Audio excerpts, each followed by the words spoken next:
Hello, আসসালামু আলাইকুম সবাইকে। কি অবস্থা সবার? আশা করি সবাই অনেক বেশি ভালো আছো। কেউর সাথে আরো একটা ক্লাসে সবাইকে স্বাগতম। আজকে হচ্ছে আমরা কাজ, শক্তি ও ক্ষমতা এই চ্যাপ্টারটার আজকে আমরা হচ্ছে এমসিকিউ পার্টটুকু দেখব। সো আমরা সিকিউ অ্যান্ড আমাদের যে এসিকিউ বা শর্ট কোশ্চেন যেটা ওই পার্টটুকু অলরেডি আমাদের আপলোড করা হয়ে গেছে। তো ওইটা তোমরা দেখতে পারো। ওইটা দেখলে আসলে ওখানে বেসিক যেহেতু আলোচনা করা হয়েছে, বেসিকটা একদম ক্লিয়ার হয়ে যাবে। অ্যান্ড তোমাদের যদি আগে আরো পড়াশোনা করা থাকে তাহলে তো খুবই ভালো। অ্যান্ড এই পার্টে শুধুমাত্র আমরা এমসিকিউ নিয়ে আলোচনা করবো। এখানে যে বোর্ড প্রশ্নগুলো আসে নর্মালি অ্যান্ড সেগুলো নিয়ে আমরা আলোচনা শুরু করব। ওকে, আচ্ছা। সো তোমাদের মানে শুরুতেই কয়েকটা কথা একটু বলে রাখি যে তোমাদের অনেকেরই হয়তো দেখা যাবে যে এসএসসিতে খুব ভালো একটা রেজাল্ট তোমরা করতে যাচ্ছ, বাট প্রিপারেশন এখন পর্যন্ত তেমন একটা ভালো না। তো তোমরা কিন্তু আর এদিক সেদিক না থাকে তোমরা আমাদের ইউটিউবের যে ফ্রি ক্লাসগুলো আছে ওয়ান শট, সেগুলো দেখি কিন্তু তোমরা তোমাদের যে পুরা প্রিপারেশনটা এটা কিন্তু কমপ্লিট করে ফেলতে পারো। ওকে, অ্যান্ড তোমার যদি মনে হয় যে ভাই এতগুলা ওয়ান শট দেখা আমার জন্য একটু প্যারা হয়ে যাচ্ছে বা এত কিছু কোনটা দেখে কোনটা করব, সো তোমার জন্য খুব সহজ একটা সলিউশন হচ্ছে কি আমাদের এফআরবি ব্যাচটা।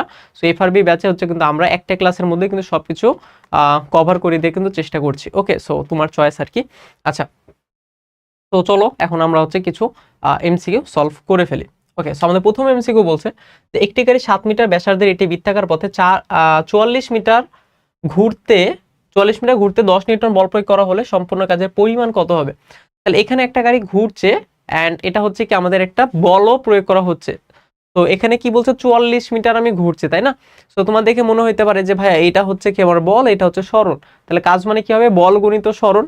তাহলে 44 গুণ 10 তাহলে হচ্ছে কত? 440। বাট এখানে 440 অপশানেও নাই। যাও, অপশানে একটা থাকলে ভালো হইতো আর কি। আচ্ছা, বাট ব্যাপারটা কিন্তু এমন না, ঠিক না? কারণ আমরা জানি যখন একটা বস্তু এরকম একটা বৃত্তাকার পথে ঘুরবে, ওকে, যে কোনো বস্তু যদি বৃত্তাকার পথে ঘুরে তাহলে একটা বল আছে, যে বলটাকে বলা হয় কেন্দ্রমুখী বল। ওকে, একটা বল আছে, বলটাকে কি বলা হয়? কেন্দ্রমুখী বল। এই কেন্দ্রমুখী বলটা অলওয়েজ এই কেন্দ্রের দিক বরাবর ক্রিয়া করে। ওকে, এখানে যে কেন্দ্রমুখী বলটা থাকে এই বলটা কোন দিকে কাজ করে? কেন্দ্রের দিক বরাবর কাজ করে। এটাকে বলে কি এফসি। এবং এই বলের কারণে কিন্তু এটা কি দিক সবসময় কি পরিবর্তন হয়, ঠিক না? তুমি দেখো তো আমাদের ভেক্টর রাশি মানে কি? যার মান আছে এবং দিক আছে। তাহলে আমাদের যে বেগ, বেগ কি একটা ভেক্টর রাশি? তাহলে বেগ কি এইখানে দেখো একদিকে, এইখানে কি তার বেগ পরিবর্তন হলো, এখানে কি তার বেগ পরিবর্তন হলো, এখানে বেগ পরিবর্তন হচ্ছে না? মানে কি বেগের দিক পরিবর্তন হচ্ছে। বেগের দিক পরিবর্তন হওয়া মানে কি? বেগ পরিবর্তন হওয়া। বেগ পরিবর্তন হওয়া মানে কি? সেখানে একটা ত্বরণ থাকবে। এন্ড ত্বরণ থাকা মানে কি? সেখানে একটা বল থাকবে। তাহলে এখানে কি একটা বল কাজ করছে, সেই বলটা হচ্ছে কেন্দ্রমুখী বল। আর এই কেন্দ্রমুখী বলের কারণে তুমি যে কোনো বিন্দুতে তুমি যদি সরণ চিন্তা করো তাহলে দেখবা কেন্দ্রমুখী বলের সাথে সরণটা হয় সবসময় লম্ব বরাবর। ওকে, কারণ কি? কারণ আমি যদি বলি যে তুমি এক্স্যাক্টলি এই পয়েন্টে সরণ কোন দিকে, এখন দেখো এটা সরণ কিন্তু প্রতি মুহূর্তে ডিরেকশন চেঞ্জ করছে, ঠিক না? এটা সরণ এক এক মুহূর্তে এক এক রকম। বাট আমি যদি এক্স্যাক্টলি এই মুহূর্তে সরণ চিন্তা করি, এক্স্যাক্টলি এই মুহূর্তে, তাহলে আমি খুবই ক্ষুদ্র একটা অংশ চিন্তা করতে হবে। তাহলে এই খুবই ক্ষুদ্র একটা অংশে দেখো সরণটা কি উপরের দিক বরাবর যাচ্ছে না? বস্তুটা এই ক্ষুদ্র একটা অংশ কি বস্তুটা কোন দিকে যাচ্ছে? উপরের দিক বরাবর যাচ্ছে। তাহলে আমি যদি এটাকে একটা তীর চিহ্ন দিয়ে প্রকাশ করি তাহলে দেখা যাবে যে সরণটা হচ্ছে মোটামুটি এইরকম বরাবর। আবার দেখো তুমি যদি এরকম একটা ক্ষুদ্র একটা অংশ চিন্তা করো, ওকে, তুমি লেটস সে সরণটা এরকম ক্ষুদ্র একটা অংশ চিন্তা করছো, হ্যাঁ, যেহেতু এটা প্রতি মুহূর্তে দিক চেঞ্জ হচ্ছে, সো তোমার ক্ষুদ্র একটা অংশ নিয়ে চিন্তা করতে হবে। তাহলে এই দিক বরাবর আমাদের সরণটা হচ্ছে এই দিক বরাবর, ঠিক আছে? আমাদের সরণটা মোটামুটি এই দিক বরাবর, হ্যাঁ, সরণটা হচ্ছে কি আমাদের এই দিক বরাবর। তো এটাও কিন্তু কি আমাদের কেন্দ্রের সাথে কিভাবে থাকবে বলো তো? এই যে এই মাঝখানে কোনটা কত ডিগ্রি কোণ উৎপন্ন করো? 90 ডিগ্রি। তাহলে আমাদের যে কেন্দ্রমুখী বল সেটা কাজ করে এই দিক বরাবর, অর্থাৎ কেন্দ্রের দিকে। হ্যাঁ, কেন্দ্রমুখী যে বল কাজ করে সেটা কোন দিকে কাজ করে? কেন্দ্রের দিকে। আর সরণ হয় সবসময় কি তার সাথে 90 ডিগ্রি কোণে। তাহলে মাঝখানের যে কোণটা এটা কত? 90 ডিগ্রি। তাহলে আমরা জানি যে কাজ মানে কত? কাজ মানে ডাব্লিউ সমান হচ্ছে এফ এস কস থিটা। তাহলে থিটা মান যদি 90 ডিগ্রি হয়ে যায়, বলের মান যা ইচ্ছা থাকুক, সরণের মান যা ইচ্ছা থাকুক, বাট থিটার মান তো 90 ডিগ্রি, আর কস 90 ডিগ্রি মান তো 0। তাহলে অ্যান্সার হয়ে যাবে 0। বুঝছি, অ্যান্সার কত হবে? 0। এজন্য তোমার যে কোনো একটা বস্তু যদি ঘুরে, এই ঘূর্ণনের জন্য কোনো কৃতকাজ পাওয়া যায় না। হ্যাঁ, যে কোনো বস্তু যদি ঘুরে তাহলে তার যে বল, এই বলটা কাজ করে সবসময় কোন দিকে? কেন্দ্রের দিকে। আর সরণ কাজ করে হচ্ছে কেন্দ্রমুখী বলের সাথে লম্ব বরাবর, বা এটাকে আমি বলতে পারি স্পর্শক বরাবর। এটাকে আমরা কি বলতে পারি? স্পর্শক বরাবর সরণটা কাজ করে, আর আমাদের বল কাজ করে কেন্দ্রের দিক বরাবর। সো স্পর্শক আর কেন্দ্রের দিক বরাবর আমাদের যে সংযোজক রেখা সেটা সবসময় 90 ডিগ্রি কোণ উৎপন্ন করে। সো আমাদের এই ক্ষেত্রে কোনো কাজ পাওয়া যাবে না। তাহলে একটা বস্তু যদি বৃত্তাকার পথে ঘুরে সুষম দ্রুতিতে, মানে তার যদি বেগের যে মানটা সেটা যদি সেম থাকে, তাহলে সেই ক্ষেত্রে কি পাওয়া যায় না, কোনো কাজ পাওয়া যায় না। সো এই ধরনের প্রশ্ন কিন্তু অনেকভাবে ঘুরে পেঁচায় আসে। হ্যাঁ, একটা বস্তু ঘূর্ণন হইলেই তাহলে মাথায় রাখবা কাজ কত হবে, শূন্য হবে, কেন্দ্রমুখী বল দ্বারা কৃত কাজ। আচ্ছা, সো আমাদের এটা হচ্ছে কি অ্যান্সার, এই যে অ্যান্সার হচ্ছে কি আমাদের এ।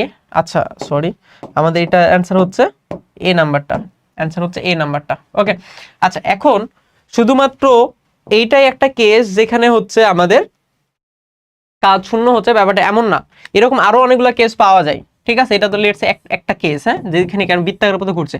আর একটা কেস হইতে পারে যে এক ব্যক্তি সে মাথায় বোঝা নিয়ে সামনের দিকে হেঁটে যাচ্ছে, মাথায় বোঝা নিয়ে সামনের দিকে হেঁটে যাচ্ছে, এখানেও তুমি কৃত কাজ কত পাবা, 0 পাবা। কারণ সে মাথার বোঝাকে বল প্রয়োগ করছে কোন দিকে, উপর দিক বরাবর। সরণ হচ্ছে কোন দিক বরাবর, সামনের দিক বরাবর, মাঝখানে কোন কত ডিগ্রি, 90 ডিগ্রি। আবার লেটস একটা লোক, হ্যাঁ একটা লোক, সে হচ্ছে আমাদের একটা ব্যাগ বহন করে আছে, একটা ব্যাগ বহন করে আছে, হ্যাঁ এটা হইতে পারে লেটস সে হচ্ছে একটা বাজারের ব্যাগ বা কিছু একটা সে বহন করে সে সামনের দিকে হাঁটছে, সে সামনের দিকে হাঁটছে, তাহলে তার সরণ সামনের দিকে, বাট সে এই ব্যাগটাকে কি করছে, উপর দিকে ধরে আছে, উপর দিকে ধরে আছে, ব্যাগটাকে সে ধরে আছে। সো বল প্রয়োগ করছে উপর দিকে, সে হেঁটে যাচ্ছে সামনের দিকে। এখানেও মাঝখানে কোন কত ডিগ্রি, 90 ডিগ্রি। এই প্রত্যেকটা কেজে কিন্তু তুমি আমাদের যে কাজ সেটা কি পাবা, তুমি শূন্য পাবা। বুঝছো, এই জিনিসগুলো কিন্তু ঘুরে পেঁচে আসে, সেটা একটু মাথায় রাখা লাগবে। ওকে, সো আমাদের অ্যান্সার হচ্ছে কত, 0 জুল। আচ্ছা পরেরটা, জুলকে নিউটন দ্বারা ভাগ করলে কিসের একক পাওয়া যাবে? তো জুল হচ্ছে বেসিক্যালি কিসের একক, কাজের একক। নিউটন মানে কি, বল। তো জুলকে মানে হচ্ছে কাজকে, নিউটন মানে বল দ্বারা। সো কাজকে যদি বল দ্বারা ভাগ করি তাহলে কি পাওয়া যায়, সরণ পাওয়া যায়, কারণ ডাব্লিউ সমান কত, এফ এস। ডাব্লিউ সমান হচ্ছে এফ এস, তাহলে আমরা জানি যে এস সমান কত হবে, ডাব্লিউ বাই এফ। হ্যাঁ, তাহলে এই যে জুলকে যখন আমরা কি নিউটন দ্বারা ভাগ করে দিব, তখন এখানে কি পাওয়া যাবে, সরণের একক পাওয়া যাবে, মিটার। বুঝছি, সো সরণের একক পাওয়া যাবে, হ্যাঁ সরণের এককটা পাওয়া যাবে।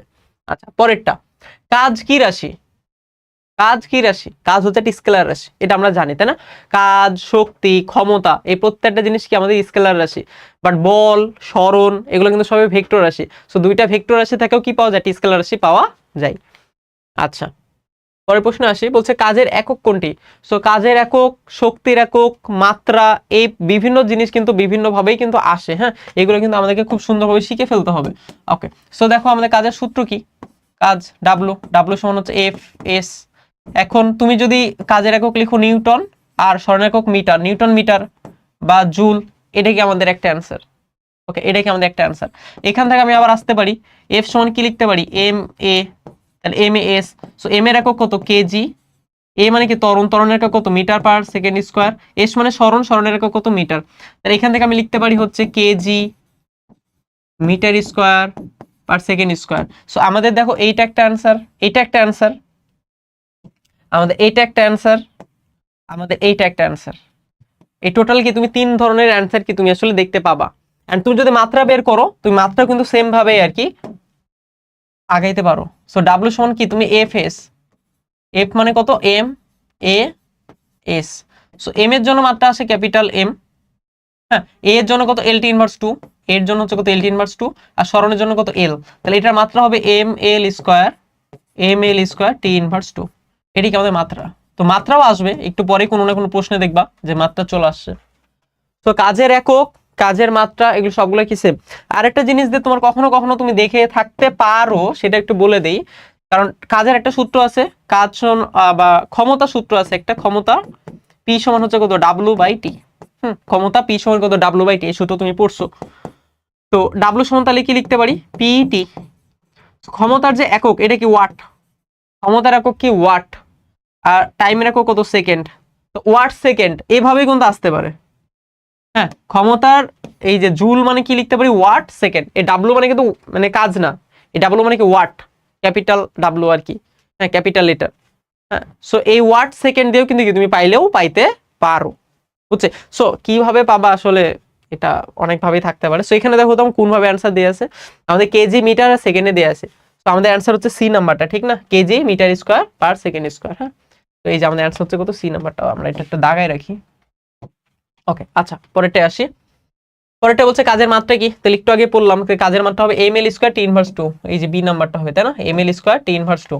আমি জানি যে এগুলো আসবে, এগুলো পড়াই ফেলছি। আচ্ছা, বল প্রয়োগ সত্ত্বেও বস্তু স্থির থাকলে কাজের পরিমাণ কি হবে? আচ্ছা, সো কাজ 3 ক্ষেত্রে শূন্য হয়। হ্যাঁ, এই কাজ 3টা ক্ষেত্রে শূন্য হয়, একটু মাথায় রেখো। কাজ 3টা ক্ষেত্রে শূন্য হয়। হ্যাঁ, কাজ ডাব্লু শূন্য হয়। শূন্য হয় 3টা ক্ষেত্রে। 1 নাম্বার যখন বলের মান শূন্য, 2 নাম্বার যখন সরণের মান শূন্য, আর 3 নাম্বার যখন বল এবং সরণ তাদের মাঝখানে 90 ডিগ্রি কোণ থাকে, বা বল এবং সরণ 90 ডিগ্রি কোণে ক্রিয়া করে। সো লেটস সে আমাদের বল প্রয়োগ করছি না, বাট সরণ হচ্ছে। এখন তুমি বলবো ভাই বল প্রয়োগ না করলে সরণ হবে, এটা কি পসিবল? উত্তর হচ্ছে হ্যাঁ পসিবল। বল প্রয়োগ না করলে কি হয়? সরণ হয়। অনেকে বলতে পারো ভাই একটা বস্তু ফেলে দিলে নিচে পড়ে, তো বল প্রয়োগ করলাম না বাট সরণ হলো না, এটা একটা বল প্রয়োগ করা হচ্ছে। পৃথিবী তাকে কি বল প্রয়োগ করছে, বাট বল প্রয়োগ করছি না, এরপরে সরণ হচ্ছে। এটা কি পসিবল? কিভাবে? যদি একটা ঘর্ষণবিহীন তলে তুমি যদি একটা বস্তুকে একবার বল প্রয়োগ করো, জাস্ট মানে সামান্য একটা সেকেন্ড বল প্রয়োগ করলো, সো বস্তু কি চলা শুরু করলো, এরপর তুমি যদি বল প্রয়োগ না করো তাও কি বস্তুটা চলতে থাকবে, ঠিক না? তার মানে তাকে চলা শুরু করার জন্য একটা বল প্রয়োগ করতে হচ্ছে, এরপরে কিন্তু বল প্রয়োগ না করলেও হচ্ছে। তাহলে প্রথমে একটু কাজ করলা, বাট এরপরে কি তুমি কোনো কাজ করছো না, বুঝছি? সো বল প্রয়োগ করছি না, এরকম ক্ষেত্রে কি আমাদের কাজ শূন্য হবে। বল প্রয়োগ করছি বাট সরণ হচ্ছে না, লেটস আমি একটা দেয়ালকে ধাক্কা দিচ্ছি, সো দেয়ালটা সরছে না, সরণ শূন্য, তাইলে আমাদের কাজ শূন্য হবে। বল প্রয়োগ করছি, সরণও হচ্ছে, বাট বল এবং সরণের মাঝখানে কোন 90 ডিগ্রি, সেক্ষেত্রেও আমাদের কি কাজের মান কি হবে? শূন্য হবে। ঠিক আছে, সো এই জিনিসটা না একটু কেমন যেন মেক সেন্স করে না, তাই না? মনে হচ্ছে যে ভাই বল প্রয়োগ করলাম, সরণ হইলো, কাজ শূন্য পাইলাম, এটা কেমন না? 90 ডিগ্রি কোণ হয়েছে, তো কি হয়েছে? ট্রুলি স্পিকিং, মানে তুমি যে বল প্রয়োগ করছো, হ্যাঁ বল প্রয়োগ করছো কিন্তু সরণ হচ্ছে না, এই জিনিসটা না মানে মানে কাইন্ড অফ একটু ইম্পসিবল, বুঝছো? যদি একটা তুমি বল প্রয়োগ করো, হ্যাঁ লেটস আমি বললাম যে তুমি যদি দেয়ালকে ধাক্কা দিচ্ছ, বাট এখানে কি কোনো সরণ হচ্ছে না, এই জন্য কাজ শূন্য। বিষয়টা হচ্ছে কিন্তু এমন না আসলে। হ্যাঁ, ধরো আমরা মানে বাইরে থেকে যদি দেখি, আসলে এটা যান্ত্রিক যে কাজ, এটা শূন্য, বাট দেখো ওই দেয়ালের মানে পরমাণু লেভেলেও কিন্তু কিছুটা কি চেঞ্জ আসবে। ধরো একটা রাবারকে আমি যদি লম্বা করি, তাহলে সেখানে কি কোনো কাজ হবে? রাবার তো সরে যাচ্ছে না, রাইট? সরণ হচ্ছে না, বাট এটা কি বৃদ্ধি পাচ্ছে, প্রসারণ হচ্ছে, এখানে কিন্তু কাজ হয়। হ্যাঁ, বাট এই জিনিসগুলো না আমরা অন্য একটা জায়গা থেকে আলোচনা করি আসলে। হ্যাঁ, তোমরা হয়তো বা এই চ্যাপ্টারটা তোমরা হয়তো ইন্টারমিডিয়েটে গেলে পাবা। হ্যাঁ, এই ধরনের কিছু জিনিসপত্র, যে পদার্থের গাঠনিক ধর্ম, অর্থাৎ পদার্থ যেটা দিয়ে তৈরি তাদের যে ধর্ম, হ্যাঁ এই যে পীড়ন, বিকৃতি, তারপরে হচ্ছে যে দৈর্ঘ্য প্রসারণে সঞ্চিত কাজ, এরকম বিভিন্ন টার্ম আছে। হ্যাঁ, তো দেয়ালের যে ব্যাপারটা বলছিলাম, আমি একটা দেয়ালকে বল প্রয়োগ করছি, বাট দেয়ালটা সরে যাচ্ছে না, ঠিক না? এটার কারণ কি? কারণ দেয়ালটা তো হচ্ছে মাটির সাথে যুক্ত হয়ে আছে। তো আমি যখন দেয়ালকে বল প্রয়োগ করছি, ওখান থেকে কি একটা বিপরীতমুখী বল, মানে বিপরীতমুখী একটা মানে বল, বা হচ্ছে যে ওইটাকে যে ধরে আছে সে কি দেয়ালটাকে কি সরাইতে দিচ্ছে না। তো এখানে কিন্তু একটা সিঙ্গুলার বল কাজ করছে না, একটা সিঙ্গেল বল কাজ করছে না, এখানে মাল্টিপল বল কাজ করছে। এজন্য আমাদের এই মাল্টিপল বলের যে লব্ধি, সেটা কি হয়ে যাচ্ছে? শূন্য হয়ে যাচ্ছে। অনেক সময় এমন হয় না যে আমরা লেটস একটা বস্তুকে হাতে পুরো রাখলাম, আমি যদি সামান্য বল প্রয়োগ করি, ক্যালকুলেটর কি সরবে না? কারণ আমার হাত এবং এটা পুরো কি আছে? ঘর্ষণ আছে। হাত এবং এখানে কি ঘর্ষণ আছে, এর জন্য বল প্রয়োগ করছে, সরছে না, বুঝছো? বাট যদি একটা বল থাকে, তাহলে বল প্রয়োগ করলে সেখানে না সরণ হবে। এখন আমি এই কেসে আসি, যে ভাইয়া এমন কি কখনো হবে যে বল প্রয়োগ করছি, সরণ হচ্ছে, বাট কাজ শূন্য? এটা আপনাকে আমাকে একটু বুঝাই দেন, যে এখানে তো সবই হচ্ছে, বলও হচ্ছে, সরণও হচ্ছে, বাট কাজ কেন শূন্য হবে? উত্তর হচ্ছে যে লেটসে ধরো এইখানে আমি যে কেন্দ্রমুখী বল দিয়ে যেটা বুঝালাম সেটা আমি বলি, যে একটা বস্তু বৃত্তাকার পথে ঘুরছে, তাহলে এখানে তোমার বল কাজ করে কোন দিকে? কেন্দ্রের দিকে। সরণটা হয় তোমার স্পর্শক বরাবর, সরণটা হচ্ছে কোন দিক বরাবর? স্পর্শক বরাবর। এর জন্য কাজ কি পাচ্ছে? শূন্য পাচ্ছে, কারণ মাঝখানে কোনো 90 ডিগ্রি। বাট ভিতরে লজিক যদি বোঝার চিন্তা করি, সেটা হচ্ছে এইখানে আমাদের এই যে বলটা আছে, এই বলের কারণে শুধুমাত্র দিকের পরিবর্তনই হয়। এই যে কেন্দ্রমুখী বল, এই বলটা শুধুমাত্র দিকের পরিবর্তন করে, তার কিন্তু এই বস্তুটাকে ঘোরানোর জন্য, মানে ঘোরানোর জন্য যে বলটুকু আমার দরকার, বা একটা বস্তু একটা নির্দিষ্ট বেগে বজায় রাখার জন্য যে বলটা আমি মানে মানে শুরু ইনিশিয়ালি একটা বেগ দেওয়ার জন্য যে বলটা দিচ্ছিলাম, সেই বলটা কিন্তু কেন্দ্রমুখী বল না, বুঝছো? আচ্ছা, আমি আবার একটু বলি। ধরো তুমি একটা বস্তুকে ঘুরাইতে চাচ্ছ, তাহলে তোমাকে একটা বল প্রয়োগ করেই তো এটাকে ঘুরাইতে হবে, ঠিক না? তাহলে তুমি যে বলটা প্রয়োগ করে এটাকে ঘোরানো শুরু করবা, সেই বলের জন্য কিন্তু কৃতকাজ শূন্য হবে না। এবং ওই বলের কারণেই কিন্তু বস্তুর কি একটা বেগ আছে, একটা সরণ আছে, বেগ আছে এবং কি প্রতি মুহূর্তে সরণ হচ্ছে। বাট সরণের যে দিক চেঞ্জ হচ্ছে, বেগের যে দিক চেঞ্জ হচ্ছে, এই দিক চেঞ্জ হওয়ার জন্য আমার এই কেন্দ্রমুখী বলটা প্রয়োজন। বুঝতে পারছি ব্যাপারটা। এই জন্য আমার এই কেন্দ্রমুখী বল দ্বারা কাজটা শূন্য হয়, বাট আমি যদি ওই বলটা দ্বারা, যে বলটা দিয়ে আমি ঘুরানো শুরু করছিলাম, ওই বলটা যদি চিন্তা করি, তাহলে ওই বলটা দ্বারা কাজ কিন্তু শূন্য হয় না, বুঝছো? সো ওই বলটা দ্বারা কাজ কত, এটা হচ্ছে আমাদের আলোচনার বিষয় না। আবার লেটস সে মনে করো এক ব্যক্তি, হ্যাঁ, এক ব্যক্তি হচ্ছে মাথায় বোঝা নিয়ে হেঁটে যাচ্ছে সামনের দিকে। তো তোমার দেখে খুবই খারাপ লাগছে যে একটা ব্যক্তি মাথায় বোঝা নিয়ে সামনের দিকে হেঁটে যাচ্ছে, বাট তার কৃতকাজ শূন্য। কেন?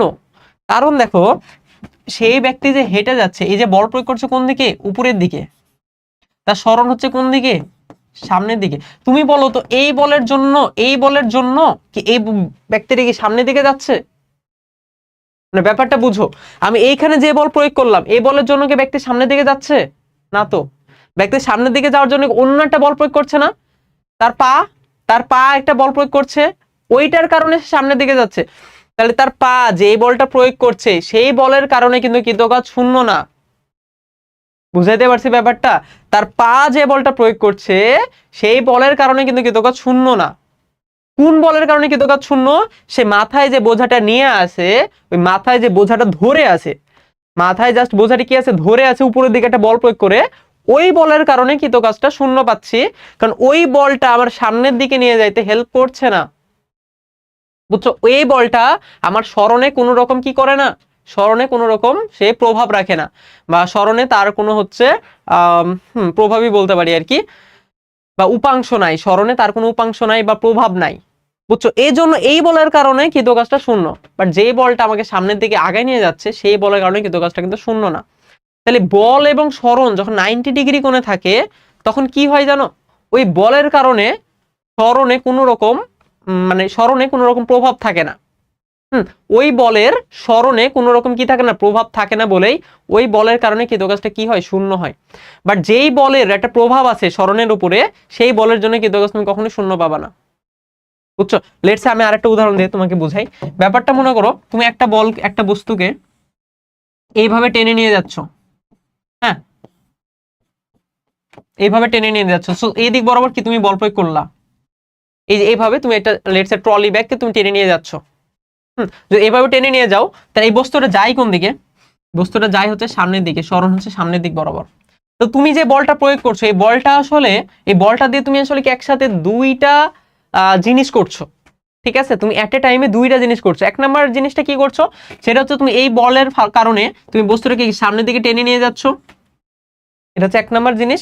আর দুই নাম্বার হচ্ছে এই বলের কারণে তুমি বস্তুটাকে উপর দিকেও একটা বল প্রয়োগ করছো, উপরের দিকেও কিন্তু তুমি হালকা কি করছো, বল প্রয়োগ করছো, ঠিক না? সো এট এ টাইমে তুমি দুইটা জিনিস করছো, একটা তো সামনের দিকে নিয়ে যাচ্ছ, এটা কি বল প্রয়োগ করছো।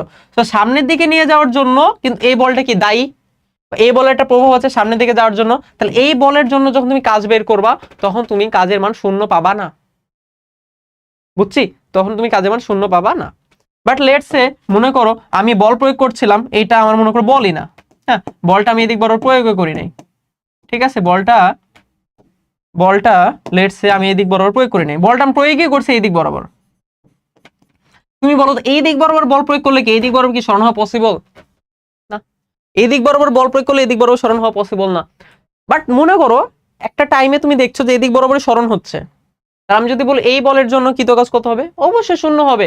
কারণ এই বলে তো কোনো প্রভাবই নাই এই সরণের ক্ষেত্রে, এই দিকে যে সরণটা হচ্ছে, এই সরণের জন্য এই বলে তো কোনো প্রভাবই নাই, এই জন্য কাজ শূন্য হবে। তাহলে এই বলটা সামনে দিকে যাচ্ছে কেন? কারণ এখানে অন্য কোনো বল আছে যেটা আমি দেখছি না, অন্য কোনো বল আছে যেটাকে আমি দেখছি না, এই জন্য কি হচ্ছে আমাদের কাজটা কি পাচ্ছে, শূন্য পাচ্ছে। তো দেখো এই জন্য কিন্তু তুমি যখন ওজন দ্বারা কাজ বের করবা, তুমি যদি একটা সমতল রাস্তায় হেঁটে যাও, আমি যদি বলি ওজন দ্বারা কাজ কত, শূন্য হবে। কারণ ওজন কোন দিকে কাজ করে, নিচের দিকে। তুমি যাচ্ছ কোন দিকে, সামনের দিকে। ওজনকে আমাকে সামনের দিকে নিয়ে যাই না, এই জন্য কি কাজ শূন্য। আবার রাস্তার প্রতিক্রিয়া বল আছে, সেটা উপর দিকে কাজ করে, সামনের দিকে যদি হেঁটে যাই, কাজ কি পাবো, শূন্য পাবো, বুঝছো ব্যাপারটা? আবার একটা বস্তুকে ছেড়ে দিলাম, বস্তু নিচের দিকে যাচ্ছে, এখানে কি ওজন দ্বারা কাজ শূন্য পাবো না, কারণ ওজনই তাকে নিচের দিকে নিয়ে আসছে। আচ্ছা, আশা করি আমি বুঝাইতে পারছি আর কি। তাইলে দেখো বলও আছে সরণও আছে, বাট কাজ জিরো কেন পাবো 90 ডিগ্রি হইলে? কারণ এই বলের কোনো প্রভাবই নাই এই সরণের উপরে। এখানে যে সরণটা হচ্ছে এটা অন্য কোনো বলের কারণে হচ্ছে, সো অন্য কোনো বল দ্বারা কাজ পাবো, বাট এই বল দ্বারা কাজ কি পাবো, শূন্য পাবো। এটাই কি হওয়া স্বাভাবিক। আচ্ছা, সো আই হোপ আমি তোমাকে এই জিনিসগুলো মোটামুটি বুঝাইতে পারছি ব্যাপারটা, হ্যাঁ। আচ্ছা, এরপরে দেখো বলছে যে নিশাত মজুমদার 10 কেজি মালামাল নিয়ে 850 মিটার উঁচু একটা পাহাড়ে আরোহণ করলেন, তার নিজের ভর 55 কেজি, সো তার কৃতকাজের পরিমাণ কত হবে? তাহলে তার ওজন কাজ করছিল নিচের দিকে, ওজন কাজ করছিল নিচের দিকে, সেই ওজনের বিপরীত দিকে গিয়ে সে একটা কি উপর দিকে উঠছে, ওজনের বিপরীত দিকে বল প্রয়োগ করে সে উপর দিকে উঠছে। সো উপর দিকে যদি উঠে যে কোনো বস্তুর জন্য, হ্যাঁ মাথায় রেখো, একটা বস্তু সে সিঁড়ি বেয়ে উঠুক, হ্যাঁ এরকম সিঁড়ি বেয়ে উঠুক, লেটস এখানে গেছে, হ্যাঁ একদম ফার্স্টে ছিল এতে, এরপর গেছে সে কোথায় বিতে, হ্যাঁ তাহলে তার যে আমাদের যে সরণটা হয়েছে এটা হচ্ছে এ থেকে বি পর্যন্ত, এই সরণটাকে একদম আমাদের লম্ব বরাবর সরণ, যেটা হ্যাঁ লম্ব বরাবর যে সরণ সেটা লেটস আমাদের এইচ, এবং এইটাই আমাদের দরকার।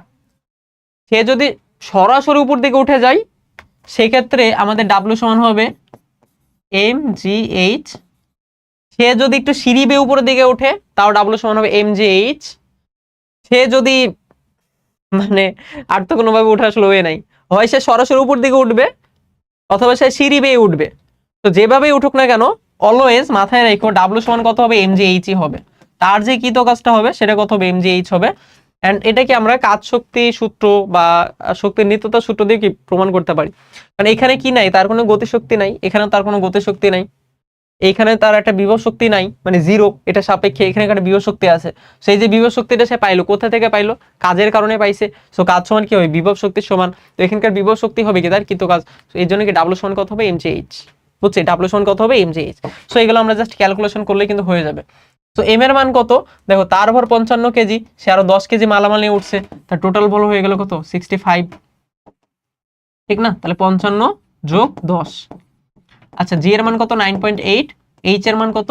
সে 850 মিটার উঁচু, 850 মিটার উঁচু একটা পাহাড়ে উঠছে, তাইলে আমাদের 65 ইন্টু 9.8 ইন্টু 850, তাহলে এটা হবে 54,000, 54,000 সরি 54,000 না, 5,41,000, 5,41,450 জুল, ঠিক আছে?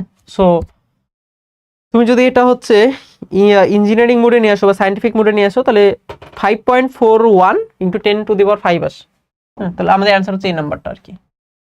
ওকে অ্যান্সার হচ্ছে এই নাম্বারটা। তো আমি তোকে বুঝাইতে পারছি যে এটা যেভাবে উঠুক না কেন ডাব্লিউ সমান অলওয়েজ তুমি কি লিখবা? এম জি এইচ লিখবা। ওকে দেন নিচের কোন সূত্র থেকে কাজের পরিমাপ করা যায়? আচ্ছা এগুলো ইজি, তিনটা সূত্র থেকে কাজের পরিমাপ করা যায়, এগুলো কিন্তু আমি অলরেডি আলোচনা করে ফেলছি। আচ্ছা পরেরটা বলছে কোন বস্তু ত্বরণ না থাকলে কাজ কি হবে? শূন্য হবে, বল শূন্য হবে, আদিবেগ এবং শেষ বেগ কি হবে? সমান হবে। আচ্ছা সো কোনো বস্তু ত্বরণ যদি না থাকে সেক্ষেত্রে কাজ শূন্য হবে ব্যাপারটা এমন না, কাজ থাকতে পারে, হ্যাঁ ত্বরণ যদি না থাকে সেক্ষেত্রেও কি কাজ থাকতে পারে যদি একটা বস্তু কি সমবেগে যায়।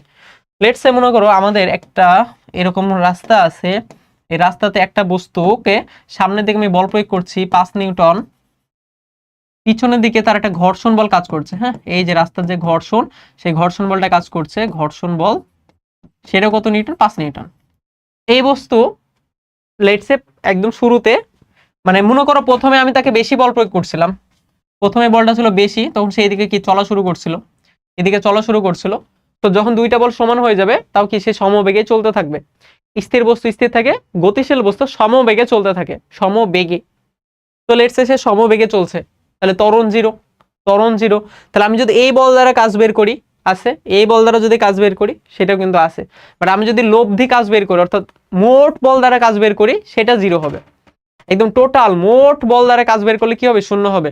বাট আমি যদি আলাদা আলাদা ভাবে কাজ বের করি এই বল দ্বারাও কাজ পাবো, এই বল দ্বারাও কাজ পাবো, বাট এটা যদি +10 পাই এটা পাবো -10, এটা +20 পাইলে এটা -20, এই জন্য টোটাল কাজটুকু শূন্য হবে। বাট আমার এখানে টোটাল কাজটুকুর কথা বলা হয় নাই, কারণ আমি অন্য কোনো বলকে চিন্তা করব না, আমি জাস্ট একটা বল প্রয়োগ করছি, এভাবে চিন্তা করি যদি, তাহলে ত্বরণ না থাকলেও কি পাওয়া যাইতে পারে? কাজ পাওয়া যাইতে পারে। তাহলে এখানে কাজ যে শূন্য হয় ব্যাপারটা এমন না, এখানে বল শূন্য হয়, কারণ আমরা জানি F = ma, ঠিক আছে, বা সামেশন F = কত? ma, তাহলে আমাদের যদি ত্বরণ শূন্য হয় তাহলে কাজ, হ্যাঁ ত্বরণ যদি শূন্য হয় তাহলে কি বল কি হবে? অবশ্যই কি শূন্য হবে, আর সেক্ষেত্রে কি হবে? আমাদের শেষ বেগ কি হবে? আদিবেগের সমান, শেষ বেগ কি হবে? আদিবেগের সমান, ঠিক না? তো এটা কি আমাদের চিহ্ন সহ লিখলে ভালো, কারণ এটাকে ভেক্টর, তাহলে শেষ বেগের মানও যা হবে, শেষ বেগের মান কি হবে? আদিবেগের সমান হবে, এন্ড আমাদের মানে দিকও সেম দিকেই থাকবে, ঠিক না? বাট কাজ কি হইতে পারে? কাজ শূন্য নাও হইতে পারে, কাজ শূন্য নাও হইতে পারে। সো আমাদের অ্যান্সার হচ্ছে 2 আর 3 নাম্বারটা সঠিক, বুঝছো? এখানে আমাদের 1 2 3 তিনটাই দেয়া আছে, হ্যাঁ, বাট আমার মতে এটা কি 2 এবং 3 নাম্বার এরকম কি একটা অ্যান্সার আসলে কি হবে, সঠিক হবে। বাট এখানে কোনো অপশনই নাই আসলে 1 2 3। তাহলে এখানে যদি কাজকে আমার শূন্যই বলতে হয়, তাহলে আমি শুধুমাত্র একটা কাজ না, আমি বলবো মোট কাজ শূন্য, ঠিক আছে। মোট যদি কাজ বলি, মোট কাজ শূন্য হবে, হ্যাঁ। বাট আমি যদি যে কোনো একটা বল দ্বারা যদি কাজ বলি, একটা বল দ্বারা যদি কাজ বলি, তাহলে সেটা মানে কিছু একটা থাকবে, আর একটা বল দ্বারা যদি কাজ বলি সেটা মানে কিছু একটা থাকবে। বাট এই দুইটা কিন্তু যোগ করে দিব, কাজ যেহেতু কি রাশি একটা, কাজ যেহেতু একটা স্কেলার রাশি, তাই না? তাহলে স্কেলার রাশি কি করতে হয়, অলওয়েজ যোগ করতে হয়, সিম্পলি যোগ করতে হয়। তাহলে একটা মান পজিটিভ, একটা মান নেগেটিভ, সো দুইটা যখন যোগ করব, যোগ করার পরে কি পাবো, আমি 0 পাবো।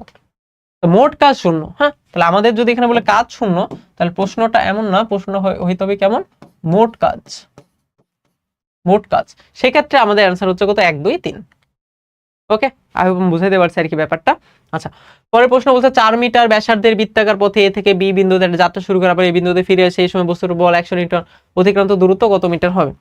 আচ্ছা, তাইলে এই বিন্দু থেকে যাত্রা শুরু করে আবার এই বিন্দুতে ফিরে আসছে না, তো যে বিন্দু থেকে যাত্রা শুরু করছে আবার ওই বিন্দুতে যদি ফিরে আসে, সো এটার অ্যান্সার, আচ্ছা অতিক্রান্ত দূরত্ব চাইছে, আচ্ছা অতিক্রান্ত দূরত্ব চাইছে, ঠিক আছে। এটা কি চাই নাই, এটা হচ্ছে সরণ চাই নাই। আচ্ছা, সো এটা হচ্ছে আমাদের গতিবিদ্যার ম্যাথ, গতিবিদ্যার ম্যাথ এখানে কেন দেয়া আছে, ঠিক আছে।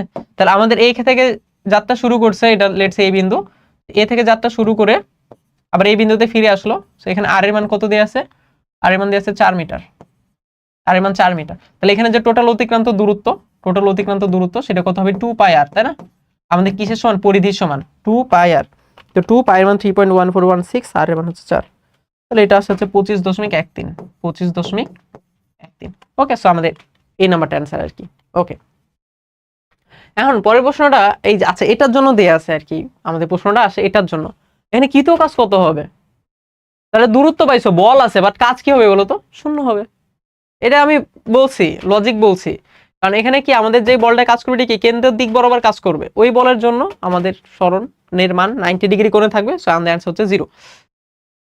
আচ্ছা, কোন রাশি যুগলের মাত্রা একই, তো কাজ এবং শক্তি এই দুইটার কি মাত্রা একক, সবই সেম। আচ্ছা, তারপর হচ্ছে শক্তির মাত্রা কি, এগুলা পারবা। আচ্ছা আচ্ছা, পরবর্তী প্রশ্ন বলছে এ বিন্দুতে শক্তির পরিমাণ 100 জুল হলে ডি বিন্দুতে শক্তির পরিমাণ কত হবে? তো এখানে হচ্ছে আমাদের একটা মানে ভার্টিক্যাল লাইন দেখানো হয়েছে, লেটস সে এটা হচ্ছে ভূমি, তাহলে ভূমির উপরে এ হচ্ছে একটা বিন্দু যেটা হচ্ছে 50 সেন্টিমিটার উপরে, আর ডি হচ্ছে আরেকটা বিন্দু, সরি এটা হরিজন্টাল লাইন আর কি, ডি একটা বিন্দু সেটাকে 100 মিটার উপরে। এই দুইটা বিন্দুতে, তাহলে এ বিন্দুতে শক্তি যদি 100 হয় তাহলে ডি বিন্দুতে শক্তি কত হবে? তো এখানে যদি বলতো বিভব শক্তি, তাহলে একটা হিসাব আসতো, এই বিন্দুতে শক্তি এত হলে বি বিন্দুতে শক্তি এত, বা এরকম, মানে বিভব শক্তি তো উচ্চতার উপর নির্ভর করে, ঠিক না? বাট এখানে শুধুমাত্র শক্তি বলছে, সো শক্তি যদি হয় তাহলে যে কোনো বিন্দুতে শক্তির পরিমাণ কি থাকবে, সেমই থাকবে বা নির্দিষ্ট হয়ে থাকবে, সেক্ষেত্রে কিন্তু 100 জুলে মানে অ্যান্সার হবে। বাট আমাদের কোনো অপশন আসলে 100 জুল নাই, ঠিক না? 100 জুল নাই, তো আসলে এই যে এখানে যে 400 যেটা দেয়া আছে না, এটা আসলে ভুল, হ্যাঁ, এটা হবে কত, 100 জুল। ওকে, সো এই যে আমাদের এই যে অ্যান্সারটা, এটা কত হবে, 100 জুল, এটা ভুল দেয়া আছে। ওকে, এটাই আর কি, সো এটা কি হবে, 100। এটা হয়তো টাইপিং মিস্টেক বা কিছু একটা হয়েছে, এখানে শক্তির পরিমাণটা সেমই থাকবে, হ্যাঁ 100 জুলই হবে, এটাই কি আমাদের অ্যান্সার। আচ্ছা, পরবর্তী প্রশ্ন আসে, বলছে পদার্থের অভ্যন্তরস্থ অণুগুলোর গতিশক্তি কি রূপে প্রকাশ পায়? একটা পদার্থের মধ্যে যে অভ্যন্তরের যে শক্তিগুলো আছে, হ্যাঁ এটা তুমি গতিশক্তি যদি বলো, মানে গতিশক্তির এখানে ধর 3 ধরনের গতি থাকে তাদের আর কি, হ্যাঁ তাদের কিছুটা রৈখিক গতি থাকে, ঠিক আছে। তুমি লেটসে যদি একটা পদার্থের গ্যাসের অণুর কথা চিন্তা করো, লেটসে মনে করো এরকম হচ্ছে একটা কি গ্যাসের অণুর কথা তুমি চিন্তা করছো, যেগুলো হচ্ছে কি গ্যাসের অণুগুলা, এই যে গ্যাসের যে অণুগুলা, হ্যাঁ অনেক অণু কি থাকে, দ্বিমাত্রিক থাকে, এমনও থাকে বন্ড থাকে তাদের মধ্যে, হ্যাঁ অনেক গ্যাসের অণু আছে তাদের মধ্যে কি ত্রিমাত্রিক বন্ডও থাকে, এরকম সিঙ্গেলও থাকে। আচ্ছা, তো গ্যাসের যে অণুগুলা তাদের মধ্যে কি হয়, রৈখিক গতি থাকে, ঘূর্ণন গতি থাকে, কম্পন গতি থাকে। তো যে ধরনের গতি থাকুক না কেন, এই সবগুলোর যে সমষ্টি, এই সবগুলোর সমষ্টি হচ্ছে কি আমাদের গতিশক্তি, এই সবগুলোর যে গতির যে এটা সমষ্টি সেটাকে আমাদের গতিশক্তি। তাহলে এই গতিশক্তিকে আমি কি বলতে পারি, তার মানে অভ্যন্তরস্থ শক্তি বা অভ্যন্তরীণ শক্তি কি বলতে পারি। এন্ড এই যে গতিশক্তি বা তার যে অভ্যন্তরীণ যে শক্তি, এই শক্তিটা আসলে কি তার তাপ শক্তি হিসেবে প্রকাশ পায়, বুঝছি। সো আমি যে তার তাপ চিন্তা করি যে তাপ কি, যে তাপ এক প্রকার শক্তি, ঠিক না? সো তাপ হচ্ছে বেসিক্যালি কি একটা মানে বস্তুর অভ্যন্তরের যে শক্তি, হ্যাঁ, বা অভ্যন্তরীণ যে শক্তি সেটা হচ্ছে বেসিক্যালি কি আমাদের কি তাপ শক্তি। আর যে অভ্যন্তরের যে শক্তি এখানে কি থাকে আসলে বেসিক্যালি গতিশক্তি থাকে। গতিশক্তি কেন থাকে? কারণ তাদের বিভিন্ন ধরনের গতি আছে। তো আমাদের অ্যান্সার হচ্ছে কি তাপ শক্তি। ঠিক আছে, পদার্থের অভ্যন্তরস্থ অণুগুলোর গতিশক্তি কি রূপে প্রকাশ পায়? তাপ শক্তি রূপে প্রকাশ পায়। আচ্ছা, পরবর্তীতে আসি, বলছে শক্তির সবথেকে সাধারণ রূপ কি? তো শক্তির অনেকগুলো রূপ আছে, এর মধ্যে যান্ত্রিক শক্তি যেটা আছে সেটা কি আমাদের শক্তির সব থেকে কি সাধারণ রূপ। আচ্ছা, এরপর গতিশক্তির মাত্রা কি? তাহলে মাথায় রেখো যে শক্তির মাত্রা, গতিশক্তির মাত্রা, কাজের মাত্রা সবই কিন্তু সেম। শক্তি, গতিশক্তির মাত্রা, শক্তির মাত্রা এগুলো কি সব সেম। তাহলে শক্তির যে মাত্রা হবে এটা কি কাজের মাত্রা সমান, কাজের মাত্রার মতো, তাই না? তো কাজের মাত্রা কি? ml square T inverse 2, ml square T inverse 2। এর आंसर কি ml স্কয়ার টি ইনভার্স 2। বুঝছি? আর তুমি যদি বের করতে চাও যে না ভাই আমি গতিশক্তি বের করতে চাই, গতিশক্তির মাত্রা, সেক্ষেত্রেও অসুবিধা নাই। সেটা কত? Half M V square. তাহলে হাফের তো কোনো মাত্রা নাই, এম এর মানটা কত? Capital M. আর এল এর মানটা কত? সরি, ভি এর মানটা কত? এল টি ইনভার্স 1 তার স্কয়ার। তাহলে এটা হয়ে যাবে কত? M L square T inverse 2। ঠিক আছে, এল স্কয়ার টি ইনভার্স 2 হয়ে যাবে। এভাবে কি আমি করে ফেলতে পারি। আচ্ছা, পরেরটা হচ্ছে কোন বস্তুর ভর অর্ধেক এবং বেগ 4 গুণ করা হলে গতিশক্তি পূর্বের কত গুণ হবে? এই ধরনের প্রশ্ন কিন্তু আসে। ওকে, সো আমরা একটা সূত্র লিখবো যে ই কে সমান হচ্ছে কত? Half M V square. এটা ফার্স্টে লিখবো, সূত্রটা লিখবো। এরপর দেখো আমি কি যেভাবে বলছি সেভাবে করবা। ঠিক আছে, তুমি লিখবে ই কে প্রাইম সমান ই কে, আমি যেভাবে বলছি একদম সেভাবেই। এই সূত্রটা লিখার পরে, এই সূত্রটা লিখলা, এটা হচ্ছে মেন সূত্র, এটা লিখার পরে এই লাইনটা চলে আসবা, তুমি কি লিখবা? ই কে প্রাইম সমান ই কে। ওকে, এবার তোমার যেটা যত গুণ হয়েছে এইখানে অত গুণ তুমি ইনপুট করে দিবা বা বসায় দিবা। হাফ তো কোনো চেঞ্জ হয় নাই, ওকে, হাফ হাফের মতোই থাকবে, মানে ওটা লেখা লাগবে না। আচ্ছা, তো ভর কত গুণ হয়েছে? অর্ধেক হয়ে গেছে, ভর হয়ে গেছে অর্ধেক। সো ভরের জায়গায় কত লিখে দেবো? হাফ। আর বেগকে কয় গুণ করা হয়েছে? 4 গুণ। সো বেগের জায়গায় লিখে দেবো কত? 4 স্কয়ার। বুঝছি? তো এটা কিভাবে আসলো? এই যে ভর কি হয়ে গেছে? অর্ধেক হয়ে গেছে, আর বেগ হয়ে গেছে কয় গুণ? 4 গুণ। তাহলে ভরের জায়গায় লিখলাম হাফ, বেগের জায়গায় লিখলাম কত? 4, মানে 4 স্কয়ার। এরপরে তুমি এই হিসাবটা করে ফেলবা। তাহলে 4 পর স্কয়ার দিলে 16, 16 কে 2 দ্বারা ভাগ করলে 8, তাহলে 8 ই কে। বুঝছি? ই কে প্রাইম সমান কত হবে? 8 ই কে। তাহলে এটা কত গুণ হবে? 8 গুণ, তাই না? আমাদের যে শেষ গতিশক্তি সেটা কত? পূর্বের 8 গুণ। এভাবে কি আমরা যদি করে ফেলি, এটা আসলে কোনো রকম ভুল হওয়ার কোনো চান্সই থাকবে না। আচ্ছা, তারপর 3 কেজি এবং 9 কেজি ভরে দুইটি বস্তুর বেগের অনুপাত কত হলে তাদের গতিশক্তি সমান হবে? হ্যাঁ, তাদের বেগের অনুপাত কত এটা জানতে চাইছে। আমাদের ই কে সমান আমি জানি হচ্ছে half M V square. E কে সমান কি জানি? Half M V square. এখন আমি যদি অনুপাত চাই তাহলে আমি লিখতে পারি ই কে 1 বা ই কে 2, ই কে 1 বা ই কে 2। যদি ভাগ করে দিই হাফ হাফ তো কাটা চলে যাবে, এটা হবে কত? m1 v1 square divided by হবে m2 v2 স্কয়ার। এটা তো বুঝতেই পারছো, একবারে আমি ইকে 1 এর জন্য বের করতে পারি, একবার ইকে 2 এর জন্য বের করতে পারি, এরপর ভাগ করে দিতে পারি। তো ভাগ করে দিলে আমাদের এইরকম তুমি কিছু একটা পাবা। এখন এই দুইটা মান হচ্ছে সমান, তো সমান যদি হয় তো এটা মান আসবে কত? 1। ভাগ করে দিলে এর মান আসবে 1। m1 আর m2 এটার অনুপাত দিয়ে আছে, এটা হচ্ছে কত? 3, আর এটা দিয়ে আছে কত? 9। 3 আর 9। হ্যাঁ, তাহলে আমাদের এখানে কি v1 আর v2 তাদেরকে আমি স্কয়ার লিখতে পারি। এটা মানকে আমাদের জানতে চাইছে।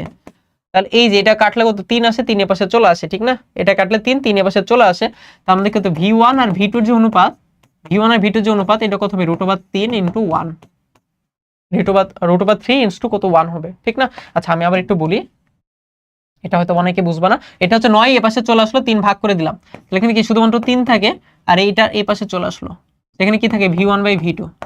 তাহলে v1/v2 সমান কত লিখতে পারি? √3 * 1। তাহলে আমাদের অ্যানসার হচ্ছে কত নাম্বার? অ্যানসার হচ্ছে কি আমাদের বি নাম্বারটা। বাট এটা না খুবই ফর্মাল প্রসেস, বুঝছো? এখানে যেটা করাইলাম এটা কি খুব একটা ফর্মাল প্রসেস হয়ে গেছে, এন্ড এটা একটু লম্বা হয়ে গেছে। আমি যদি একটু নরমালি চিন্তা করি তাহলে আরো ইজিলি পারা যায়।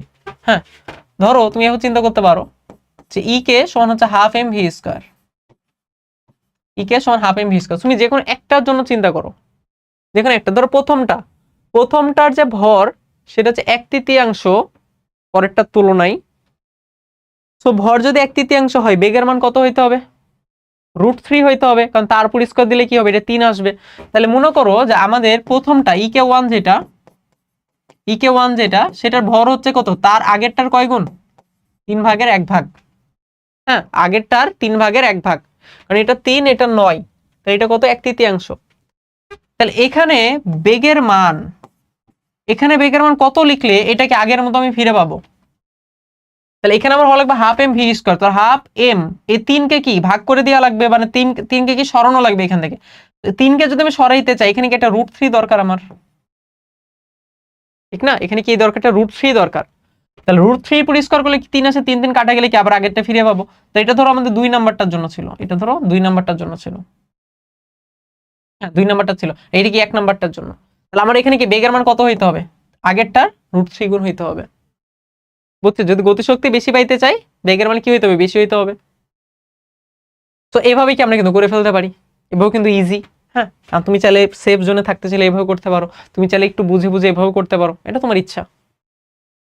আচ্ছা, পরেরটাই আসি আমরা। আচ্ছা, তো আচ্ছা পরেরটা এটা। তাহলে বলছে গতিশক্তি 9 গুণ হলে বস্তুর বেগ কয় গুণ হবে? গতিশক্তি 9 গুণ হইলে বস্তুর বেগ হবে 3 গুণ, ঠিক না? আমরা জানি ইকে সমান কত, হাফ এম ভি স্কয়ার। ইকে, ইকে মানে হচ্ছে কত, হাফ এম ভি স্কয়ার। তাহলে ইকে সমানুপাতিক ভি স্কয়ার। তাহলে এটা যদি 9 হয়ে যায়, তাহলে ভি স্কয়ারের মান 9 গুণ, তাহলে ভি এর মান কত হবে, √3, √3 গুণ আর কি। হ্যাঁ, এমন না যে এটা সমান হয়ে যাবে। হ্যাঁ, তাহলে এটা হচ্ছে সমানুপাতিক, ঠিক না? তাহলে ভি সমানুপাতিক √, কত 3, √3 গুণ বৃদ্ধি পাবে আর কি। আচ্ছা, কি লিখলাম এটা, √3 কেন, মানে আগের আগের আগের ইয়াটা, মানে ইয়াটা এখনো আছে মাথায় থেকে গেছে, বুঝছো? এটা শুধুমাত্র 3 হবে, তাই না?